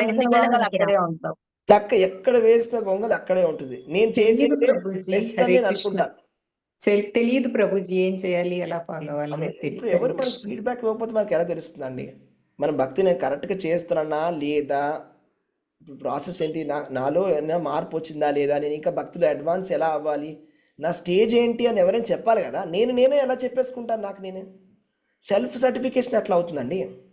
నన్ను నేను సర్టిఫై చేసుకుంటే నేను అందరికన్నా కాలం గొప్ప భక్తులని చెప్పుకుంటాను, అంతే కదా. అదే కదా మన మనసు చెప్పేది. మన మనసు ఏంటి? అది పురంజని బుద్ధి. పురంజని బుద్ధి ఏం చెప్తుంది? అసలు నువ్వు మించినటువంటి భక్తుడు ఎవరైనా ఉన్నాడా, అసలు నీకు అందరూ నమస్కారం పెట్టాలి తెలుసా అని చెప్తుంది మన మనసు. అవునా? నీకు అక్కర్లేదు, నీకు గురువు అక్కర్లేదు, ఎవ్వరూ అక్కర్లేదు, అసలు నువ్వు ఇలా అంటే కృష్ణుడే వచ్చేస్తాడు నీ దగ్గరికి, ఇలా చెప్తుంది మన బుర్ర. కానీ అందుకనే మన పేపర్లు మనమే దిద్దుకోము. పేపర్లు దిద్దడానికి వేరే వాళ్ళు ఉంటారు. ఎందుకంటే మన అడిగినప్పుడు నీకు మార్కులు ఎంత వస్తాయంటే 100కి 100 అని చెప్తాం. కానీ యాక్చువల్గా 100 రావు, 80 70 వస్తాయి. అందులో 30 మార్కులు పోయి ఉంటాయి. ఎందుకంటే మన పేపర్ మనకే దిద్దుకుంటే అన్ని కరెక్ట్గానే అనిపిస్తుంది, మనం చూసుకుంటే మన ముఖం మనకు మంచిగానే అనిపిస్తుంది. వేరే వాళ్ళకి ఏమనిపిస్తుంది అది ఇంపార్టెంట్. అదేవిధంగా మనం గురువు దగ్గర గైడెన్స్ తీసుకొని అడగాలి. నేను ఎలా చేస్తున్నాను భక్తిని, అసలు ఏ స్టేజ్లో ఉన్నా, నా స్టేజ్ ఏంటో చెప్తారా కొంచెం నాకు ఫస్ట్. అప్పుడు మన స్టేజ్ ఏంటో మనకు తెలిసి వస్తుంది. ఆ విధంగా అది తెలిసి వస్తే నెక్స్ట్ స్టెప్ వేయడానికి పనికి వస్తుంది. అలాగా భక్తిని చేయాలి. చూడండి ఒకసారి ఇక్కడ ఉన్నటువంటి 10 విషయాలు చెప్పేస్తాను, తర్వాత మనం క్లాస్ ముగిద్దాం. కాబట్టి 5వ విషయం ఏంటంటే భక్తిలో ముందుకు ఎలా వెళ్ళాలో అడగాలి. 6వ విషయం ఏంటంటే కృష్ణుడి ప్రసన్నత కోసమని భౌతికమైనటువంటి విషయాల్ని విడిచిపెట్టడానికి రెడీగా ఉండాలి. 7వ విషయం ఏంటంటే భగవంతుడి ధామములో ఉండడానికి ఇష్టపడాలి, ద్వారకా బృందావనం లాంటి ప్లేస్లో. నెక్స్ట్ 8వ విషయం ఏంటంటే భౌతికమైనటువంటి ప్రపంచంలో ఎంతవరకు అవసరమో అంతవరకే మనం తీసుకోవాలి. 9వ విషయం ఏంటంటే ఏకాదశి నాడు, ఏకాదశి లాంటి పుణ్యతిథులలో ఉపవాసం ఉండాలి. 10వ విషయం ఏంటంటే గొప్ప గొప్ప చెట్లు ఏవైతే ఉన్నాయో ఆ చెట్లని మనం పూజించాలి. ఆ విధంగా 10 చెప్పారు, ఇంకా చాలా ఉన్నాయి. ఓకే, సో ఇది మొట్టమొదటిగా ఉండేటువంటి 3. సో చివరికి ఏంటంటే కంక్లూజన్ ఏంటంటే ఈ శ్లోకంలో కృష్ణుడు గురు పరంపర యొక్క ముఖ్యమైనటువంటి విషయం. గురు పరంపర చాలా చాలా చాలా ముఖ్యము. గురువు లేకుండా మనం వెళ్ళడం అనేది చాలా కష్టము కృష్ణుడి దగ్గరికి. గురువు ద్వారా మనం వినాలి, గురుముఖత మనం వినాలి. గురువు సేవ చేస్తే మనకి ఈ జ్ఞానం అనేది అబ్బుతుంది. గురువుని మనం పూజించాలి, కృష్ణుని, ఇద్దరిని కూడా సమానంగా పూజించాలి.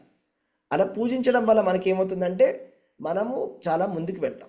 అలాగ మనకి భక్తి వస్తుంది. వేదాలు అనేవన్నీ కూడా మనకు తెలుసు, వేదాలలో ఉండేటువంటి అర్థం అనేది మనకు తెలుస్తుంది. ఇంకొక చాలా ముఖ్యమైనటువంటి విషయం ఏంటంటే గురువులు 10 మంది ఉండరు. ఇతను గురువు, అతనో గురువు, ఇతనో గురువు, అతనో గురువు, ఎవరు గురువు అని ఇలా చేయకూడదు. ఏ గురువు పట్ల కూడా అసూయ పడకూడదు మనం.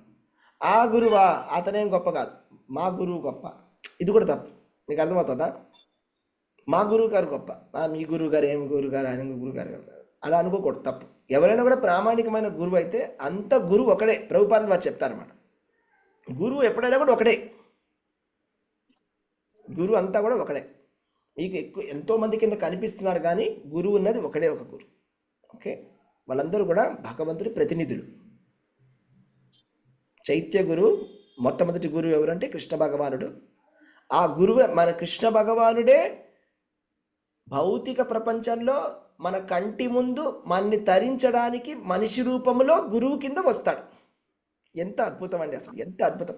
అసలు నేను చెప్పలేనండి అసలు ఎంత బాగుంటుందని, ఎంత ఆనందం అనేది మీకు ఒకసారి నేను చెప్పాలి. అసలు మీరు ఆ సిచ్యువేషన్ ఒకసారి మీరు ఇమాజిన్ చేసుకొని, ఒకసారి మా గురువు గారు అబిడ్స్కి వచ్చారు టెంపుల్కి.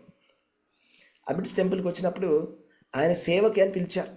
ఓకే, పిలిచినప్పుడు వెళ్ళినప్పుడు అక్కడ ఏంటంటే మాకు ఇచ్చినటువంటి సేవ, అక్కడ నీట్గా కడగాలి, నీట్గా తుడవాలి, అక్కడ ఉండేటువంటి బాత్రూమ్ అంతా కూడా క్లీన్ చేయాలి. సో అలాగా బాత్రూమ్ క్లీన్ చేస్తూ అక్కడంతా తుడుస్తుంటే ఎంత ఆనందంగా అనిపించింది అంటే అంత ఆనందంగా అనిపించింది. తర్వాత అక్కడ గురువు గారి చెప్పులు ఉన్నాయన్నమాట, ఆ చెప్పుల్ని తుడవాలి. ఎంత బాగుంటుంది ఆ సేవ, ఆలోచించండి. సో ఆ గురువు గారి చెప్పుల్ని తీసుకొని ఒకసారి నెత్తి మీద పెట్టుకొని బాగా దాన్ని మంచిగా సాఫ్ చేసి చాలా నీట్గా క్లీన్ చేస్తే అసలు ఎంత ఆనందం, ఎంత ఆనందం, ఎంత ఆనందం. అలాంటి ఆనందమే ఆనందం నిజంగా. కానీ చూడండి, భగవంతుడి యొక్క ప్రతినిధి భగవంతుడే మన ముందు, భౌతికమైనటువంటి భగవంతుడే మన ముందు ప్రకటమై భగవంతుడు వచ్చి మన ముందు మన దగ్గర సేవ తీసుకుంటున్నాడు అంటే అంత ఆనందం కదా. ఒకసారి అలాగే మా గురువు గారిని నేను ఆసుపత్రిలో కలవడం జరిగింది అనమాట. ఎక్కడ అంటే ఇది చెన్నైలో అనుకుంటా, చెన్నైలో వెళ్ళాం అనమాట. చెన్నైకి వెళ్ళినప్పుడు ఫస్ట్ దండవత్ ప్రణామం, లోపలికి వెళ్ళిన వెంటనే దండవత్ ప్రణామం చేశాం. ప్రణామం చేసిన తర్వాత ఆయన పక్కన ఉన్నటువంటి శిష్యుడు శ్రీవత్స ప్రభు ఉన్నారు. అక్కడ శ్రీవత్స శ్యామసుందర్ ప్రభు వస్తుంటారు కదా, ఆయన ఉన్నారు. ఆయన ఉన్న తర్వాత ఆయన చెప్పారనమాట, ఏం చెప్పాలనుకుంటారో చెప్పండి అని. అయితే అప్పుడు నేను చెప్పడం మొదలెట్టాను అనమాట. ఓకే, మేము ఈ విధంగా ప్రచారం చేస్తున్నాం గురు మహారాజ్, ఇలా చేస్తున్నామని చెప్తుంటే అప్పుడు గురువుగారు చాలా జాగ్రత్తగా వింటున్నారు అనమాట. ఓకే ఓకే ఓకే అని ఏదో క్వశ్చన్ అడిగారు. మళ్ళీ తర్వాత ఇంకో క్వశ్చన్ అడిగారు. ఓకే, ఎంతమంది భక్తులు అవుతున్నారు అని అడిగారు. చెప్పాము ఎంతమంది అవుతున్నారని, ప్రచారం అవుతున్నారు. ఓకే ఓకే ఓకే అని. సో అప్పుడు ఎంత ఆనందంగా అనిపించిందంటే అంత ఆనందంగా అనిపించింది అనమాట. ఎందుకంటే మనము గురువు దగ్గరికి వెళ్ళి మనం ఎక్స్ప్లెయిన్ చేసి సేవ చెప్తున్నాం. గురు మహారాజ్ మేము ఈ సేవను చేస్తున్నాం, గురు మహారాజ్ ఇలాగ చేస్తున్నాం, అలా చేస్తున్నాం. ఇప్పుడు గురువు గారు మనకి కరెక్షన్స్ చెప్తారు ఏమైనా ఉంటే. సో అలాగా కృష్ణుణ్ణి చేరుకునే మార్గం అనేది పరంపరలో ఉంటుంది, గురువు ద్వారా ఉంటుంది. ఓకే, సో ఇది చాలా కామన్ సెన్స్. యాక్చువల్లీ ఒకప్పుడు చాలా ఈజీగా ఉండేది, చాలా సింపుల్ విషయం ఇది. ఎందుకంటే అందరూ కూడా గురువుని తీసుకునేవాళ్ళు ఒకప్పుడు. కాకపోతే ఇప్పుడు ఏం జరిగిందంటే ప్రామాణికమైనటువంటి గురువు లేరు, మొదటి విషయము. ఇంకొకటి ఏంటంటే మన కుల పురోహితుడినే మనం గురువు కింద మనం స్వీకరిస్తున్నాము. అది శాస్త్రం ప్రకారంగా అయితే తప్పు చెప్పారు కూడా. కుల పురోహితుడు అంటే ప్రతి వాళ్ళకి ఎవరో తెలిసిన ఒక పురోహితుడు ఉంటాడు. ఫోన్ చేసి మా కూతురి పెళ్ళండి, ఇలా చేయొచ్చా, ఒకసారి మాకు ఇది చూసి చెప్పండి దాని ఏమంటే పంచాంగం చూసి డేట్ చెప్పండి, ముహూర్తం పెట్టండి అని. కులపురోహితుడు గురువు కాదు. ఓకే, ఆయన కులపురోహితుడు అంతే. అంటే ముహూర్తాలు పెట్టడానికి ఉన్నది. అంతేగాని కులపురోహితుడికి ఫోన్ చేసి నేను భక్తిలో ఎలా పురోగమించాలి, నేను వైకుంఠానికి వెళ్ళాలంటే ఏం చేయాలి అనే ప్రశ్నలు మీకు సమాధానం అక్కడ దొరకదు. అలా అడగకూడదు, వేస్ట్ అడిగి కూడా. అర్థమైందా మీకు? ప్రామాణికమైనటువంటి గురువుని మాత్రమే మనము గురువు కింద, దీక్షా గురువు కింద స్వీకరించాలి. ఓకే, హరే కృష్ణ. ఎవరికైనా ప్రశ్నలు ఏమైనా ఉన్నాయా? హరే కృష్ణ ప్రభుజీ, దండోత్ ప్రణామం. చాలా బాగుంది. హరే కృష్ణ. ప్రభుజీ, గురువు యొక్క ప్రాముఖ్యత, మన లైఫ్ లో గురువు ఎందుకు ఉండాలని చాలా అద్భుతంగా చెప్పారు ప్రభుజీ. ధన్యవాదాలు ప్రభుజీ. హరే కృష్ణ. హరే కృష్ణ. చాలా బాగుంది ప్రభుజీ. ధన్యవాదాలండి. దండవత్ ప్రణామాలు. హరే కృష్ణ. హరే కృష్ణ ప్రభుజీ, ధన్యవాదాలు ప్రభుజీ. మొత్తం కవర్ చేసేసారు. హరే కృష్ణ ప్రభుజీ. చిన్న సంధి. హరే కృష్ణ ప్రభు, దండత్ ప్రమాణాలండి. హరే కృష్ణ. ధన్యవాద ప్రణామాలండి. హరే కృష్ణ. చిన్న సంధి. సార్ నమస్కారం. అందరం కూడా వైష్ణవ ప్రణామం చేసేస్తాం. వాంఛా కల్పతరుభ్యశ్చ కృపా సింధుభ్యశ్చ పతితానాం పావనేభ్యో ప్రభుజీ హరే కృష్ణ. హరే కృష్ణ. ప్రభుజీ, ఇప్పుడు భక్తిలో అంగాలంటే ఫస్ట్ మనం ఎప్పుడైతే మనం ప్రామాణిక గురువుని ఆశ్రయిస్తామో అప్పుడే మన భక్తి స్టార్ట్ అయినట్లు. సో అది స్టార్ట్ అంటే అది అఫీషియల్ గా స్టార్ట్ అయినట్టు మాతాజీ. అఫీషియల్ గా స్టార్ట్ అవడం అంటే మీరు ఏంటి, ఏదైనా అఫీషియల్ గా చేయాలి పనిని. అవునా? ఇప్పుడు సింపుల్ అండి, నేను వ్యాపారం చేస్తున్నానండి, నేను అఫీషియల్ గా రిజిస్టర్ చేసుకున్నాను అనుకోండి, నాకు లైసెన్స్ అనేది ఉంటుంది, గుర్తింపు. నెక్స్ట్ నేను ట్యాక్స్ పే చేస్తే గవర్నమెంట్ ఏం చేస్తుందంటే వాళ్ళ లెక్కల్లో నా వ్యాపారాన్ని కూడా నోట్ చేసుకుంటుంది. గవర్నమెంట్ లెక్కల్లో లెక్కలోకి వస్తాను. అలా లేకుండా కూడా నేను చేయొచ్చు వ్యాపారాన్ని, కానీ గవర్నమెంట్ లెక్కలోకి నేను రాను. గవర్నమెంట్ లెక్కలోకి నేను రాను. అదే విధంగా ఇది కూడా సేమ్. అట్లయితే దీక్ష అంటే మనం భగవంతుడి లెక్కలోకి రావాలి అంటే దీక్ష తీసుకోవాలి. అది ఇంపార్టెంట్. భగవంతుడు మనం లెక్కించాలి అంటే, అఫీషియల్ గా మిమ్మల్ని లెక్క చేయాలి అంటే భగవంతుడు మనం ప్రాక్టీస్ లాగా లేకపోతే అప్పటి వరకు అలా. చాలా బాగుంది ప్రభు. హరే కృష్ణ. ప్రభుజీ, మా చుట్టూ అందరూ దేవీ దేవతలను ఆరాధించే వాళ్ళే ఉన్నారు ప్రభుజీ.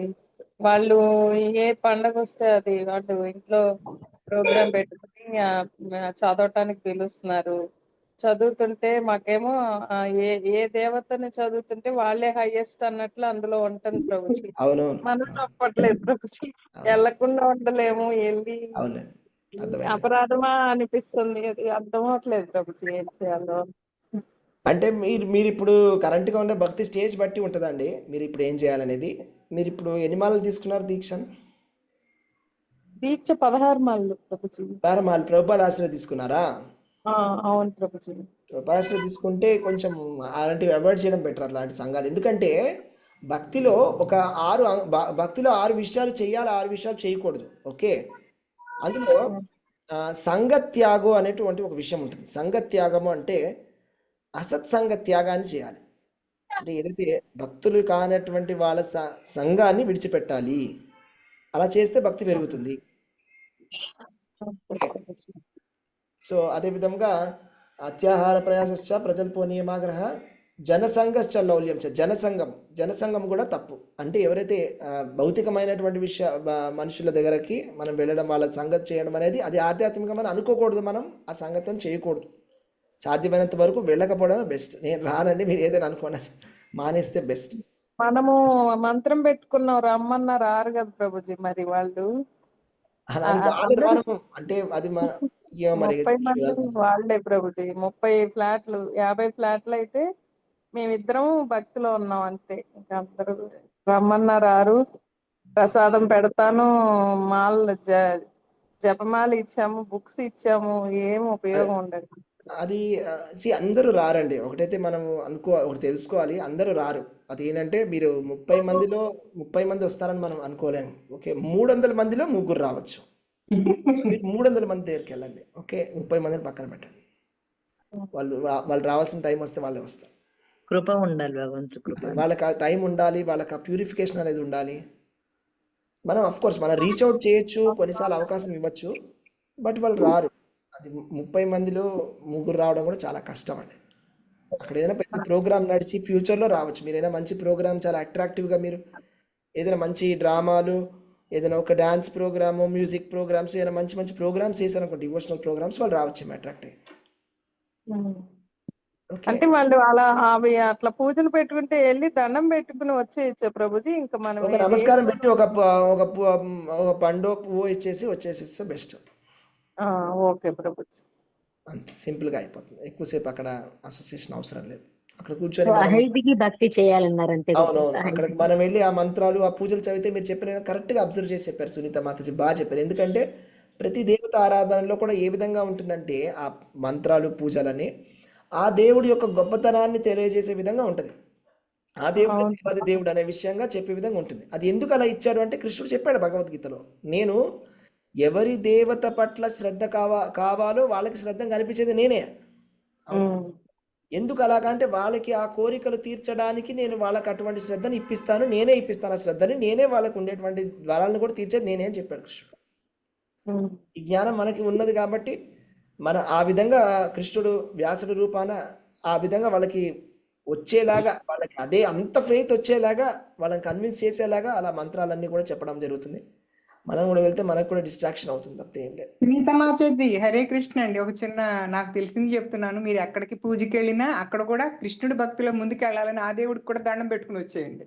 అలానే పెట్టుకుంటున్నా మాతాజీ, చదవాలనిపించడం లేదు అది. నేను వచ్చేయండి అంతే, ఇంకా అలా దండం పెట్టుకుని వచ్చేయండి. అలానే ఆ చేస్తాను. దేవతను కూడా మా కృష్ణ భక్తిలో నేను కృష్ణుడికి చేరే మార్గాన్ని ముందుకు చూపించుకుని దండం అదే పెట్టుకుని వచ్చేయండి అంతే.